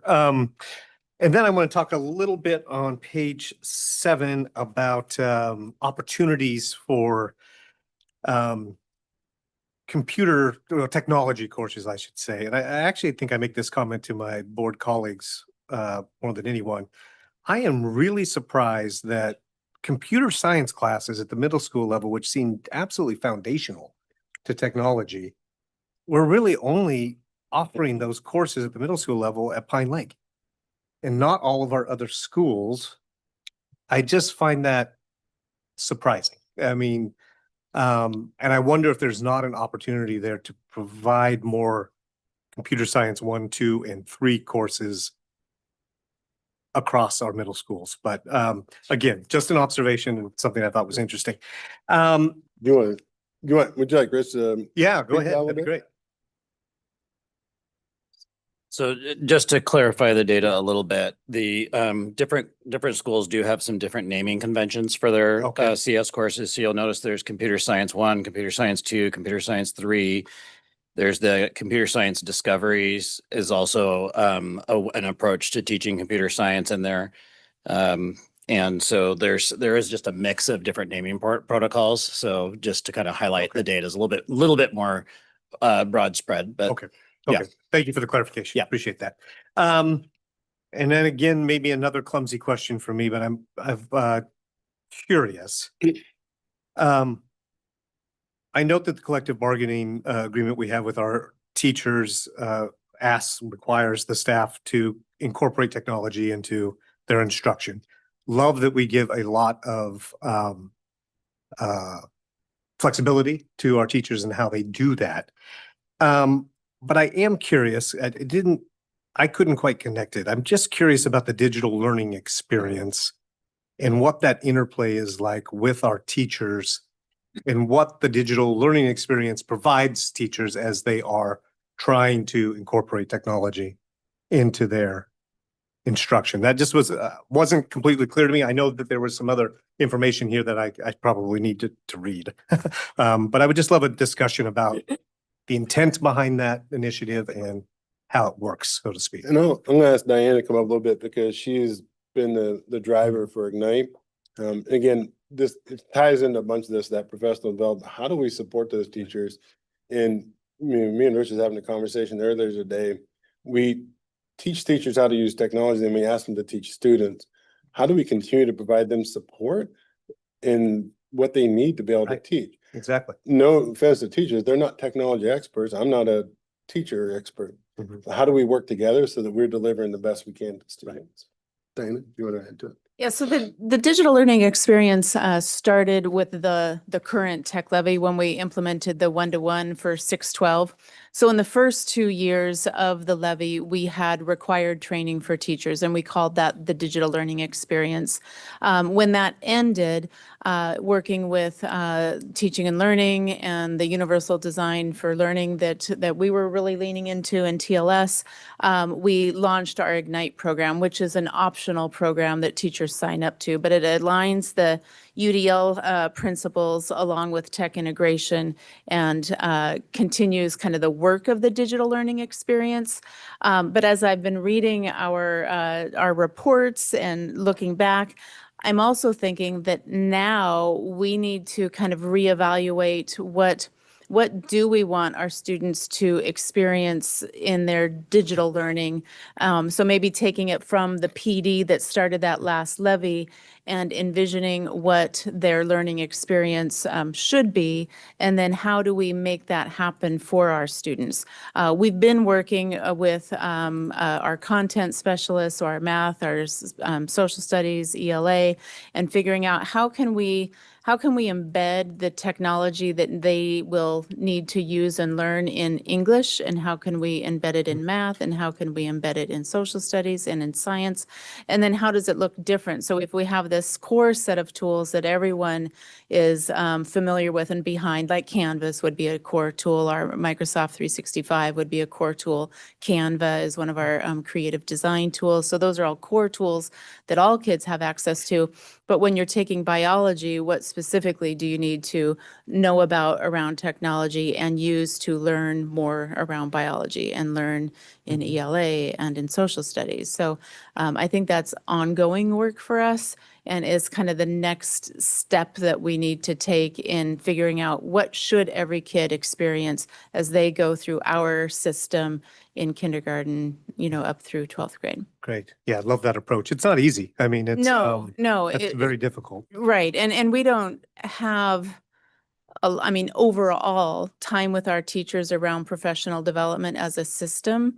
The way that schools are constructed just doesn't allow for a lot of that because our teachers are in front of kids teaching kids. And so to do any PD, often it's a pull-out model. We pull the teacher out of the classroom, and that's not always the best either. So Sure. it's an ongoing balance of what works and what we can do. Yeah.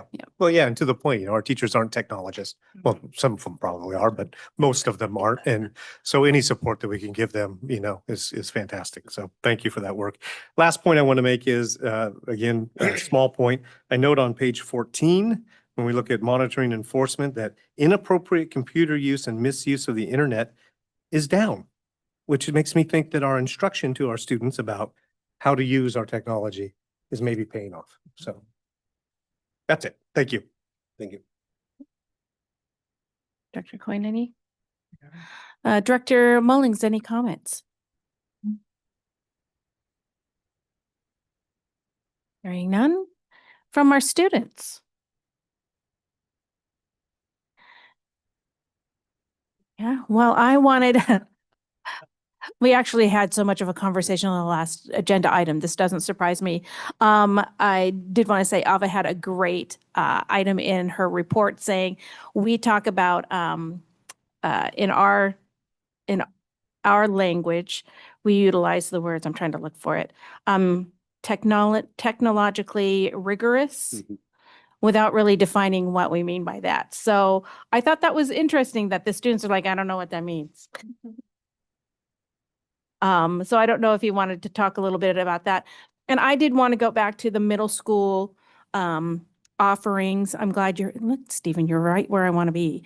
The reason we do this is because we were looking for some of those inequities. And so it really pops out to me that there are some inequities specifically around Pacific Cascade, that the types of offerings other than yearbook are so small that's why you have a small number of students being involved. And so I would hope, I know my biggest concern about any of our middle school electives is that they're driven by teachers available to teach those classes, and we don't hire technology teachers to go to the classroom. And so I am hoping that we can look at ways to be able to provide this right now. I think when we start talking about what jobs are vulnerable, what skills do students need, needs around understanding technology are going to be critical. It will be like teaching math. Like, why are you not teaching this to students?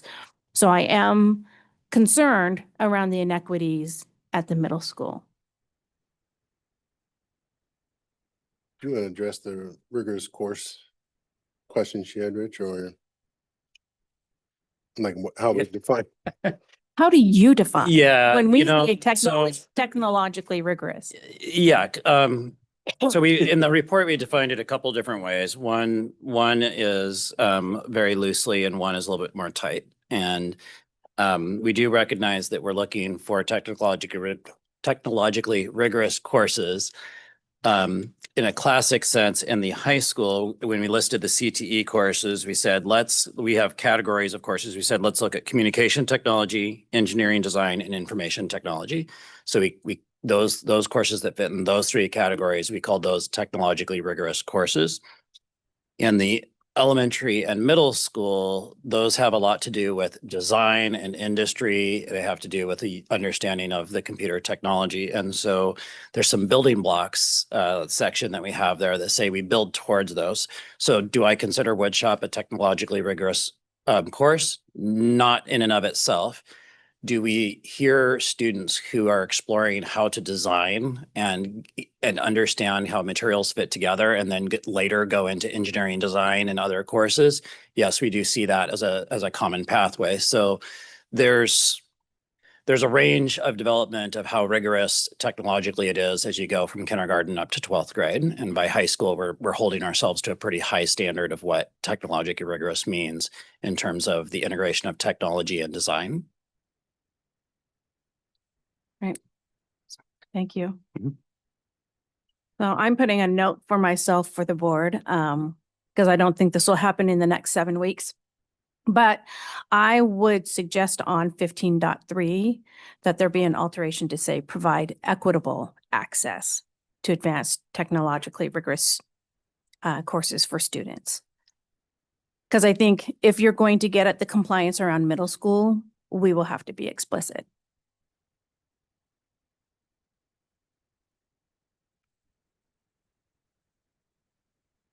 Okay, is there anything else for the good of the order on this? Oh yeah, that can be one of those, jot that down. Okay, we will open it up to the advisory vote from our student representatives that are remaining. And I know it's starting to get late. I'm watching the clock so that you can get back to studying and the other things that you do as well, students.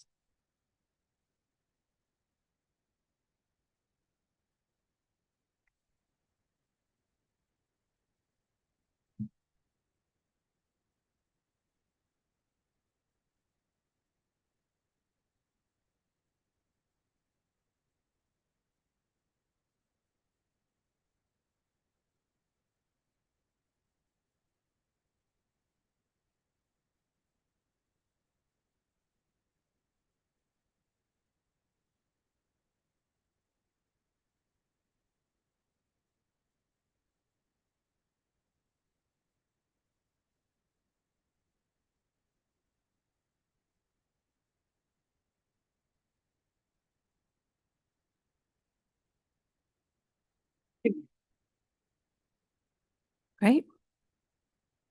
Thank you for that advisory vote. So now I put it to the vote of the board. All those in favor. Sorry, I say couldn't aye. see the advisory vote. There are 5 yes and 1 no. Okay, thank you. So now all those in favor say aye. Aye. Aye. Aye. Any opposed? The ayes have it. Thank you very much for comprehensive information tonight. We stuck it all in one night for you. Thank you. Appreciate it. Thank you. Next on the agenda is a review of OE 14 policy instructional programming. So speaking of inserting the word equitable, that is what is before us today. So the first reading simply is that on OE 14 instructional programs 14.3.b should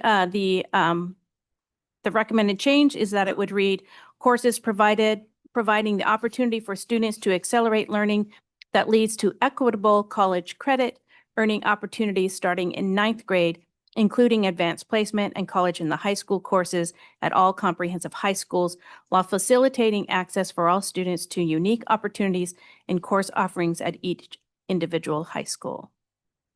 So wanted to open this up to comment, and then depending on how people feel about this addition, we can look to put it on the agenda for the next meeting for action.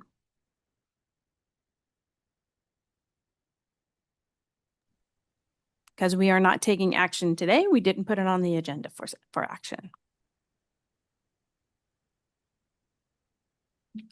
Yes, Director Coyne.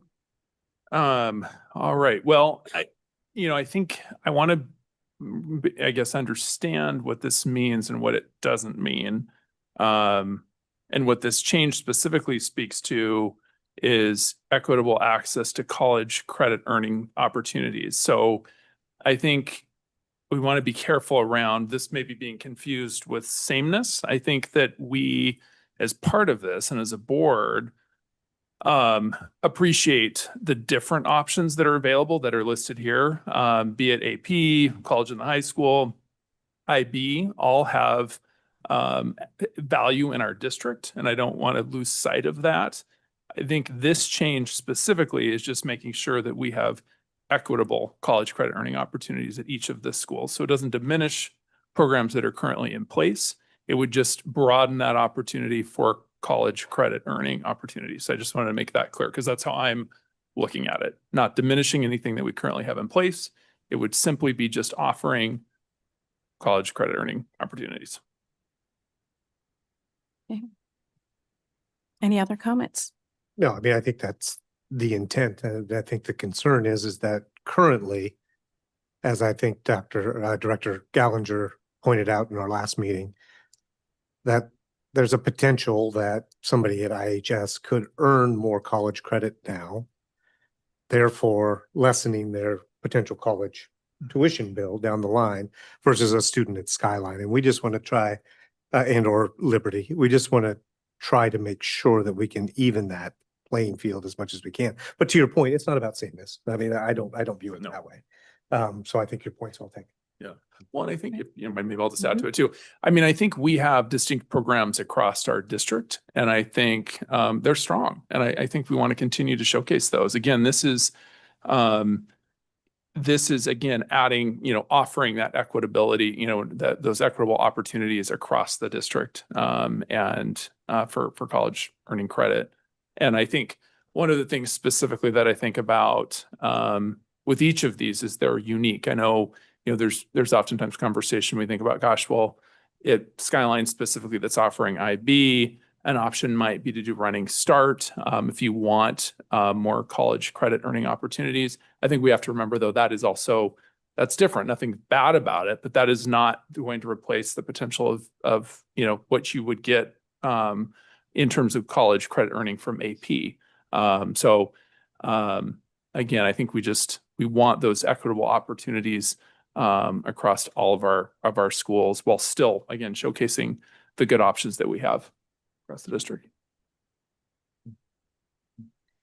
Any comments, Director Mullings? Yes. So I'm on board with the spirit of what we're trying to do here, that there's an opportunity across our schools for students to be able to access college credit. I'm a big supporter of that for many reasons. I think what's awkward, just listening to the two of my colleagues before me, is it's the clause of including advanced placement and college in the high school courses. And so I guess my question is, should we be listing all of the different ways that there's opportunity? Is there some reason why it's just odd? Like we have AP but not IB. We have college and high school but not Running Start. So I guess I am questioning why we would have just two selected, none selected, all of the opportunities selected is maybe what's going through my mind. But I'm absolutely not against the update. I think the equitable piece makes full sense to me. It's just it sort of highlights like why these two. I think these are the ones that are going to be at all the high schools. So we don't have IB in here because we're not going to require the district to put IB at all of the high schools. Although if the board wanted to make that decision, they could. So But Running Start is available at all. And Running Start is available at all. So that phrasing, the including, so it could be that we could go back to Director Gallinger, like, how do we then separate out? We want equitable college earning opportunities, but I think it was last year the board inserted the language around including AP and college and the high school at all comprehensive high schools. And that was a deliberate addition. Because at that time, those were the ones that were missing across the board? The Skyline did not have those opportunities for students. And IB only was limiting the ability for students to earn credit, AP or college and high school at earlier grades. Right. Or for topics that weren't included in IB.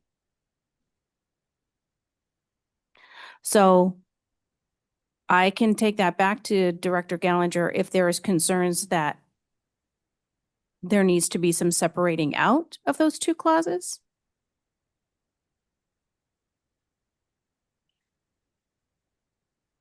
I guess what is I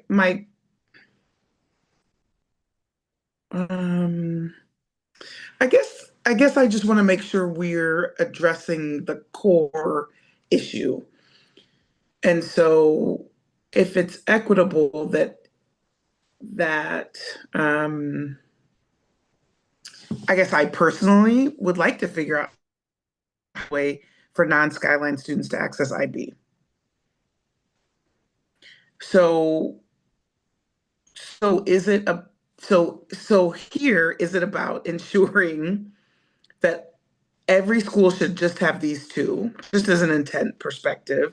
These are the two that we want to make sure every school has, anything else can be negotiable. Or is it about more or different than that? Like, because I guess without Running Start there, it just seems a bit odd. So for me, it's worth at least a question of clarifying, like, what's the purpose when we go to monitor, when we go to check, is it that we want to make sure these two are available in every school, or do we want something else specifically to be monitored? And if it's these two, then I just want to make sure that that's what we're, they're there purposefully for that reason. Okay. Director Coyne. I do think, Director Mullins, you bring up a good point. I mean, I think, yes, we're looking at these being, I guess, kind of the foundational options, if you want to call it that, at each of the high schools. But I think that there is a good point that you bring up. I think by excluding IB and running START from this, there is a miss. We need to figure out how we incorporate those as options. And I would say too, I know there's costs associated with it, but I would love to be able to see our IB program at Skyline open to non-Skyline students as a choice for those students. I mean, again, I think there's strength in that program, and I'd like to give students choice around that. The students at Skyline choice around IB or AP, but then non-Skyline students that choice too. If they do choose the IB path, knowing that we have a wonderful program at Skyline that they would be able to utilize. I know there's cost associated with it, but I do feel like there are some key components that are missing that I think we should call out in this. I know the intent with this is equitable college credit earning, but I do think there's an opportunity for us to think about maybe the wording around incorporating those other two options too. So. Okay. Director Taylor. While I understand that, I think we're going down a different path than what we discussed last year. I think the idea was, to Director Mulling's first point, that we as a board and from a policy standpoint thought that AP and college in the high school are the two foundational programs we wanted everywhere. And now we want to make sure, as an add-on to that concept, that there is equitable opportunities to earn the same amount of college credit from school to school.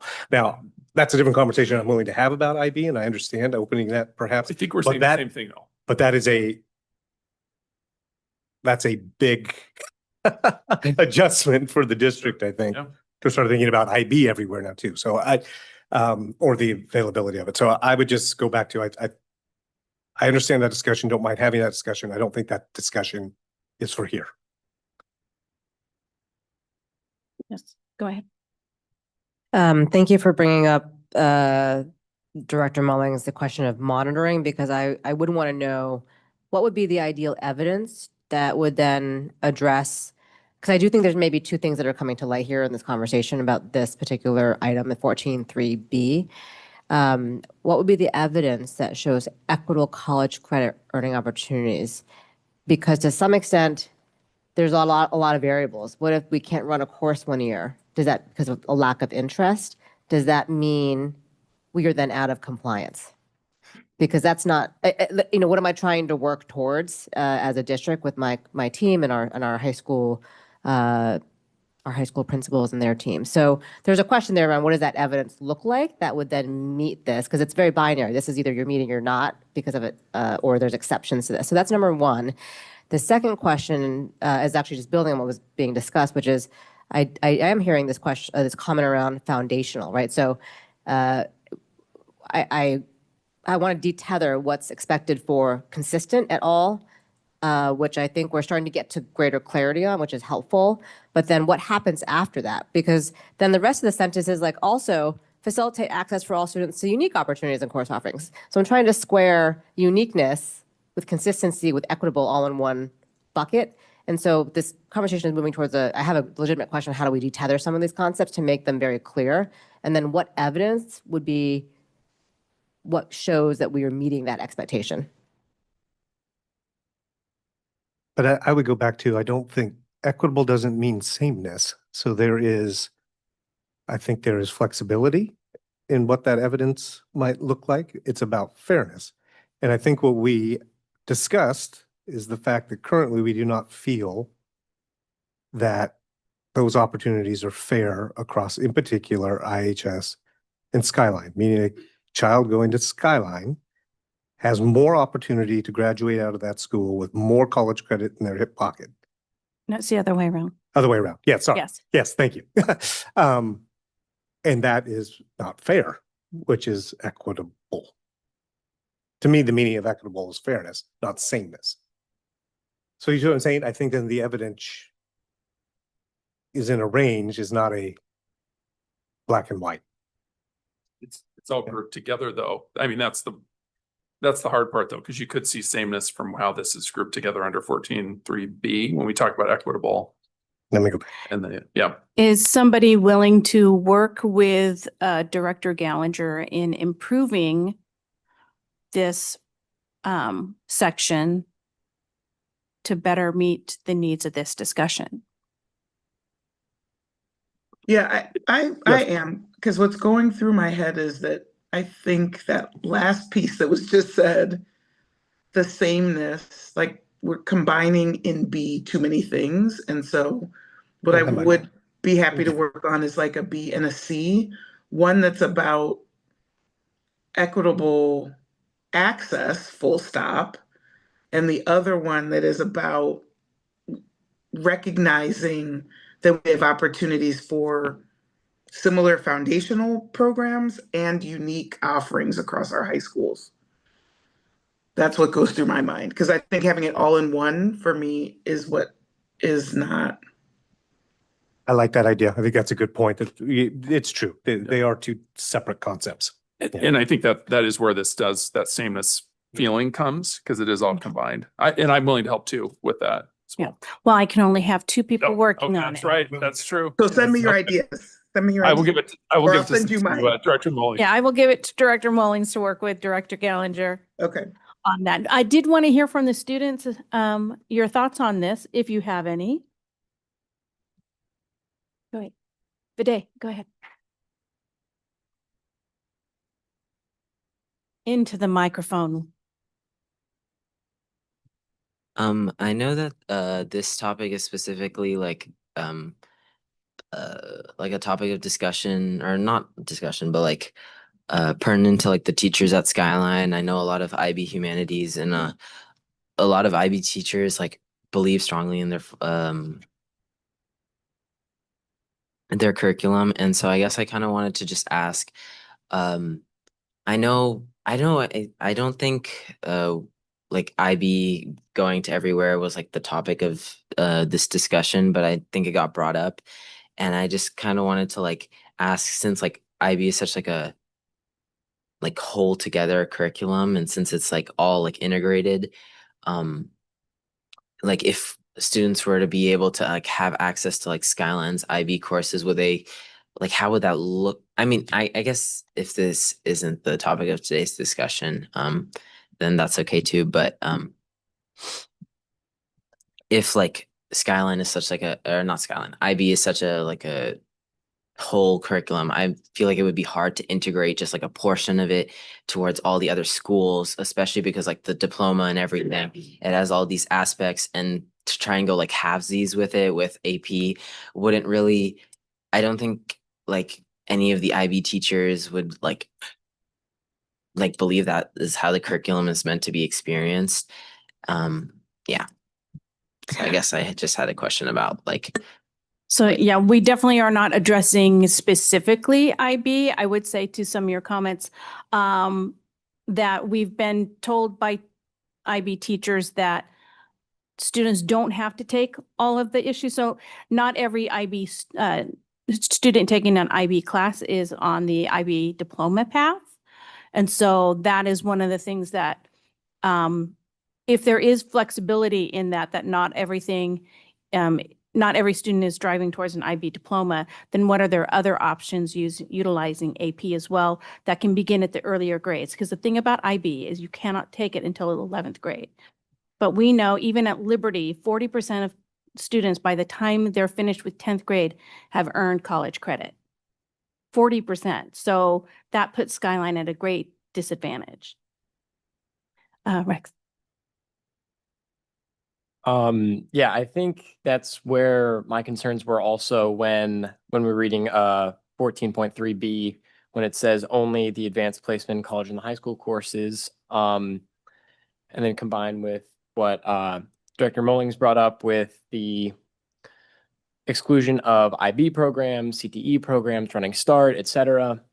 I think I'm wondering how we're going to achieve the same standard of fairness that we're looking for if students at Issaquah High School are only going to be able to take AP classes without access to IB or things like that, and still maintain that level of fairness. Because I know students that have tried to go from Issaquah High School to Skyline or to Liberty or vice versa in seeking other courses that their school did not offer. And I think I'm just wondering how we're going to maintain that standard of fairness when we're trying to be different yet equal. And that's much of the questions that we have. I do think it's interesting that you bring up where is CTE in all of this. And so I would say under 14.3, where is CTE in all of that, especially as we as a board seek to put more CTE options in front of our students, understanding that 30% of our students do not go off to a four-year college and institution right out of high school. So what are we doing to meet their needs? So that might also, Director Mullings, be part of your discussion with Director Gallinger as we start looking at this more robustly. And what I thought was going to be an easy, we'll look at it today, we'll approve it next time, just went down in flames. Oh, I would just, so a couple things for me. I think CTE is actually what A is about. So A 14.3A has been about how do we look at CTE and formalize the credentialing paths around CTE versus the kind of try before you buy method. I would also just offer, I guess, from my personal opinion, I think it was Viday who made the comment. I think there, at least for me, none of this is about IB as a program. I think people are like, oh, IB is this own sole program. IB is great. That's not the question. The question is when students are completed with their school, regardless of which path they went down, regardless of which of these amazing opportunities available, is do they have the equal amount of buy down on their college degrees? And the reality is today that is not true. And so I think sometimes we've gotten blurred of whether this is some sort of indictment of one type of program versus another. For me, it has nothing to do with that. I think that they are all great ways and approaches to learning. So that is not in question. What is in question is at the end of the program, what do students walk away with? So A is about how can we figure out that students have a certification, again, if it's not going toward college, how they have a certification that makes them earning ready. B is about if I'm choosing to go down a college path, my time spent in the Issaquah School District, do I have the equal amount of, I'll just be very direct, buy down, no longer have to pay at the collegiate level, whether that's Running Start, whether that's IB, whether that's AP, whether that's, I think we blur this topic when we get into feeling some sort of, I guess, attack or indictment on one of them. From my perspective, there is none of that. So it's just a question of when we're all done, what do students walk away with? And so that's what I hope to capture here, which is one, we should be able to use the same time spent to not just sample CTE, but actually have a certification as value. B, in my mind, will be about if those who choose to go down a college path, are they walking away with the same amount of credits toward their next step?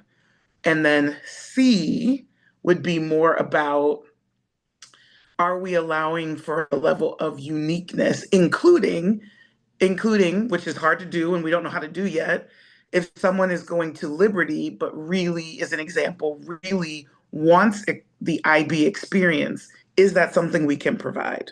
So hopefully, at least my perspective on it, hopefully that helps. I think they're all valid and helpful and beautiful ways to go about education, but that's not my concern in this section. Okay, great. Krish and then Ava. I think both programs are great. I think they serve very different purposes. I think something that really like nailed it in the coffin for me in the terms of, offering college credit was that a couple board meetings ago, there's a statistic where it says 100 students were at Skyline were self-studying for AP tests. And, that might not seem like a lot, but when you take into account that these are 100 students at Skyline doing their regular course load and on top of that studying for an AP test, which, a lot of the content may be the same, but a lot of studying has to do with like answering the questions in a specific format or getting used to it. That's what really like shocked me. I was like, wow, this is something that's in demand to the point where 100 students will take on an extra course for that extra college credit. I think the college credit point is valid, especially because IB is, a more 11th and 12th grade program. But something I don't really know is, are they valued the same? For example, is a 2-year IB course valued the same as 2 years of AP like science, or is 1 year of AP science valued the same as a 2-year IB science course? The other thing is something that Viday brought up. With IB, it's a little bit more of a rigorous program, at least to my understanding. So unlike AP, where you can just self-study and take the test, in IB, is that something, if I was at Liberty, would I be able to just take the course by myself, especially when there's a lot of extra components rather than just, one big test at the end of the year? And the last thing is, I feel like this has been said a little bit, with like an easy solution for college credit being Running Start. It's a great option, but for a lot of people, it's not for them. I know there's some of my friends, they need that extra support. They don't feel prepared right now to take on classes by themselves and really enter that college environment. So I think it's a great backup solution, but I don't think it's, it's more of a Band-Aid solution. Afa, and then I saw Nila's hand up.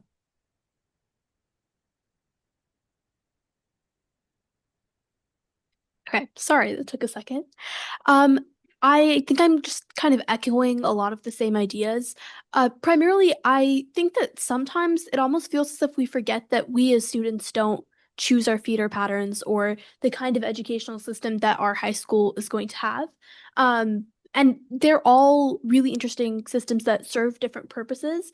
But I think that even though teachers curate their curriculums in IB or AP under the mindset that that is the course load that is going to be offered at the school, from what I've been hearing, there seems to be a mismatch between what serves a specific program better and what serves a specific student better. So say, for example, the IB program, where the IB diploma is so all-encompassing, that serves the program of IB really well to have a student take all of those different IB courses and complete it in the way it was intended. But if I'm a student at Skyline and I don't want to do IB and I want to do AP, then to me, it's more worth it to have options for students within those schools so that we're not only honoring the integrity of the program, but the needs and the wishes of the students. And I understand that there's contention around that, but as someone who would have been really interested in IB, I just wanted to draw attention to it. I see. Nila. I actually think Ava said a lot of the things that I was going to comment on, but I did have one thing to add about the difference between students showing interest in a test and a course, where the environment in Skyline is very much like very competitive, and any advantage that they seem they could get, they would want to work towards. So I know a lot of students that would take the test and not take the course because they do want the credit and they feel that that is a good thing for them to work towards. So I think when like gathering data around that, that should be considered. Viday, and then the superintendent. Oh. Something that Nila just said made me think about how because of the way IB is structured and the way that with basically 2 years of full IB courses, you get like 4 credits or 4 college classes worth of credit. If like a large amount of AP classes are also added to freshman and sophomore year offerings, especially at Skyline. And just because of the competitive nature of the school, I think we would see that not only students would be fully like loading up their courses in their 11th and 12th grade with IB courses, and then they would also add on AP courses in their freshman and sophomore years, just because, our school environment is to constantly be doing more and be doing the absolute maximum. And I guess not having courses your freshman and sophomore year, and because of the way IB is, it kind of gave us those 2 years to have a little bit less of a workload. And I know we're talking about college credit and it's not necessarily about the classes and the workload right now. But I think while it's always good to have more options, putting more options would actually end up to people like giving them so many options that they would like overload themselves. Or I guess that's just what I was trying to say. Rex, and then the superintendent. I think I'm just going back to the like the different courses that we're having at the different high schools. Like Ava was saying, like there might be people who really wish that they could have been in the correct feeder pattern to go to Skyline to take A, B, or IB classes, and then vice versa, Skyline kids wanting to maybe go to Issaquah to take AP classes. And I think then, like, what if we were to do the thing where we blend AP and IB classes within the schools and have both? And I just found a few problems with that. Like the credit amounts, I think is something that we're bringing up. Like IB courses are usually only offered to the upperclassmen students. So then where leaves room for those 9th and 10th grade students to get that same college credit? Let's say they decide to take an AP course in their freshman and sophomore years about a similar topic. Would those curriculums clash? Could there be gaps in learning, things that might have been missed from point A to point B that they never got? And then now that they're in this new different IB curriculum, are they expected to know these things that were left behind? And then I really like what Chris said, like are AP and IB courses valued similarly to colleges? And I know this is very heavily focused on students that are wanting to attend a four-year university after high school, but I think that's a big point of contention right now is like, how do we keep the same level of fairness throughout the schools while still blending this uniqueness that we're talking about? Yeah, I think that's it. Thank you. And a lot of that data was shared at a work study, and there were some disparities in the number of credits you could earn through, even though you're taking the same number of classes, how many credits you earn, and what expectations universities have to be able to accept those credits even after the test. So there was some discussion around that, and we do have some data around that, specifically around students doing the most and taking everything to what Viday was talking about right now, or I guess it was last year, or it might have been most recent data, is that students taking 7 high-level classes, accelerated classes, all 7 classes being that in their senior year. I think it was seniors. At Liberty, there were 2 students in the senior class taking all 7 periods accelerated. At Issaquah High, it was 16. At Skyline, it was over 70. So that's also something from my perspective. I think that the seniors at the other 2 high schools get their credits in across 4 years, whereas at Skyline, they only have 2 years to do it through the IB program. Superintendent.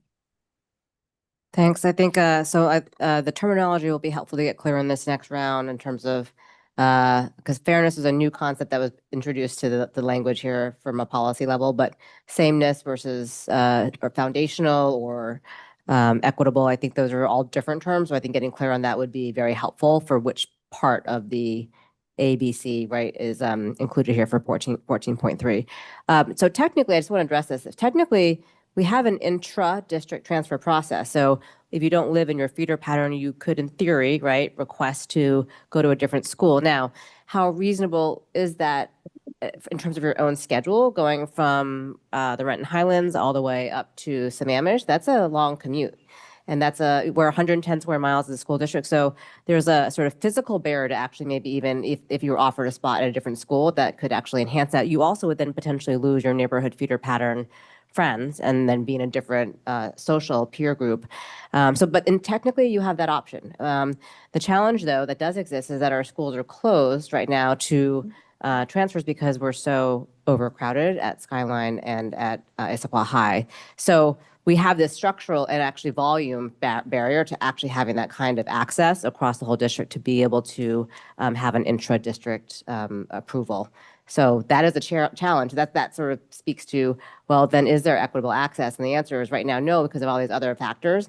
And I wouldn't be able to then say that students have equitable access to IB because of these challenges with enrollment that are so high. So I'm just saying that out loud because I would be out of compliance if it were to say, do we have equitable access to IB?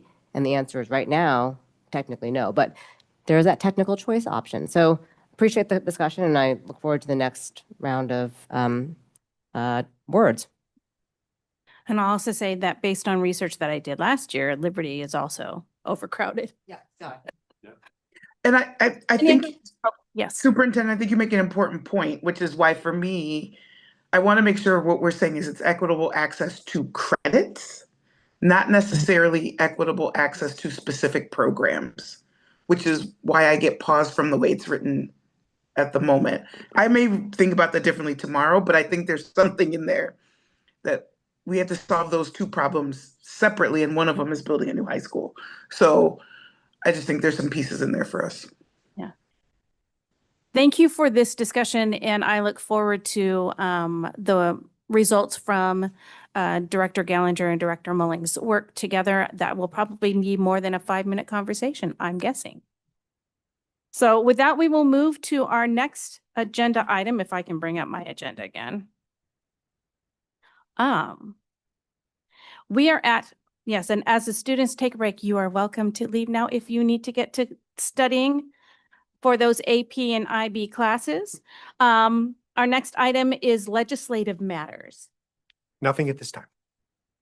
We are still in a shutdown federally. That's my federal Thank you. update. That's the addendum. Yes. Okay, next on the agenda is announcements and correspondence. Are there any additions to the announcements and correspondence? Hearing none, we move quickly then to the next item, which is calendar and future agenda topics. So we did have a town hall that was canceled due to activities outside of the district. Those activities are not moving forward to next Monday and Tuesday, sadly, but we will be having our 2 town halls. So the discussion is around rescheduling of that 3rd town hall that was supposed to be on October 16th. Because we have the 2 next. They're back to back next week. We have the 27th and 28th. So the 27th is the Liberty feeder pattern, and then IHS feeder pattern's the 28th. Are we looking at trying to do something the week of November 3rd? Yeah, and we already have a SIPS on November 4th, Oh, that's correct? right. No.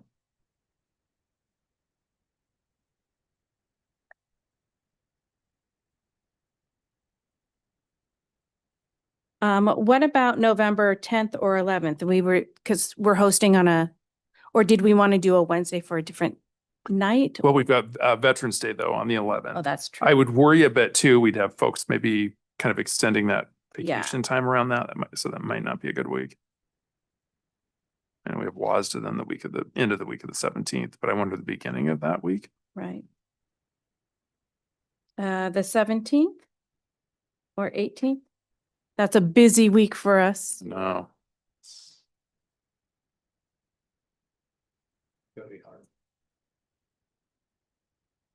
The other thing is we can just hold 2 and not do the 3rd up in Sammamish. But that would require them to come down the hill. Is there one on Tuesday for the IHS feeder pattern is where again? I know the one Monday's Maywood. Issaquah Middle. Okay. I think it's going to be hard to get in a 3rd one. I know. I do too. We're getting close to the holidays. I mean, and that's maybe the better way. There's 2 options that are there. And for folks coming from the plateau down, Issaquah Middle School's not that far. Okay.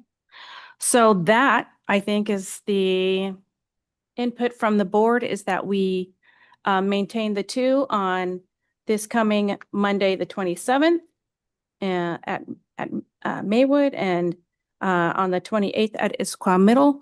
And really, I realize the public probably has stopped listening to the video too.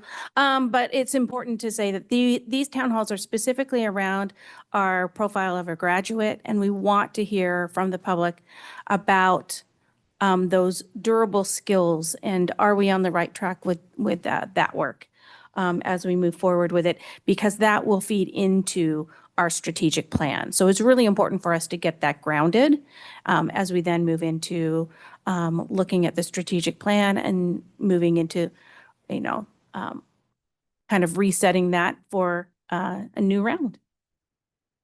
And then as also a reminder of our SIP meetings, it was mentioned earlier that November 4th, we have our Liberty Feeder Pattern plus Echo Glen. December 2nd is the Skyline Feeder Pattern, and then December 8th is the Issaquah Feeder Pattern plus Gibson Eck.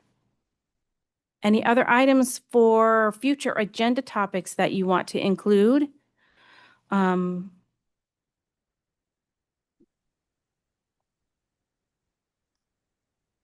Hearing none, anything else for the good of the order? Having gone through all of our business items, this meeting is now adjourned. Thank you. Thank you.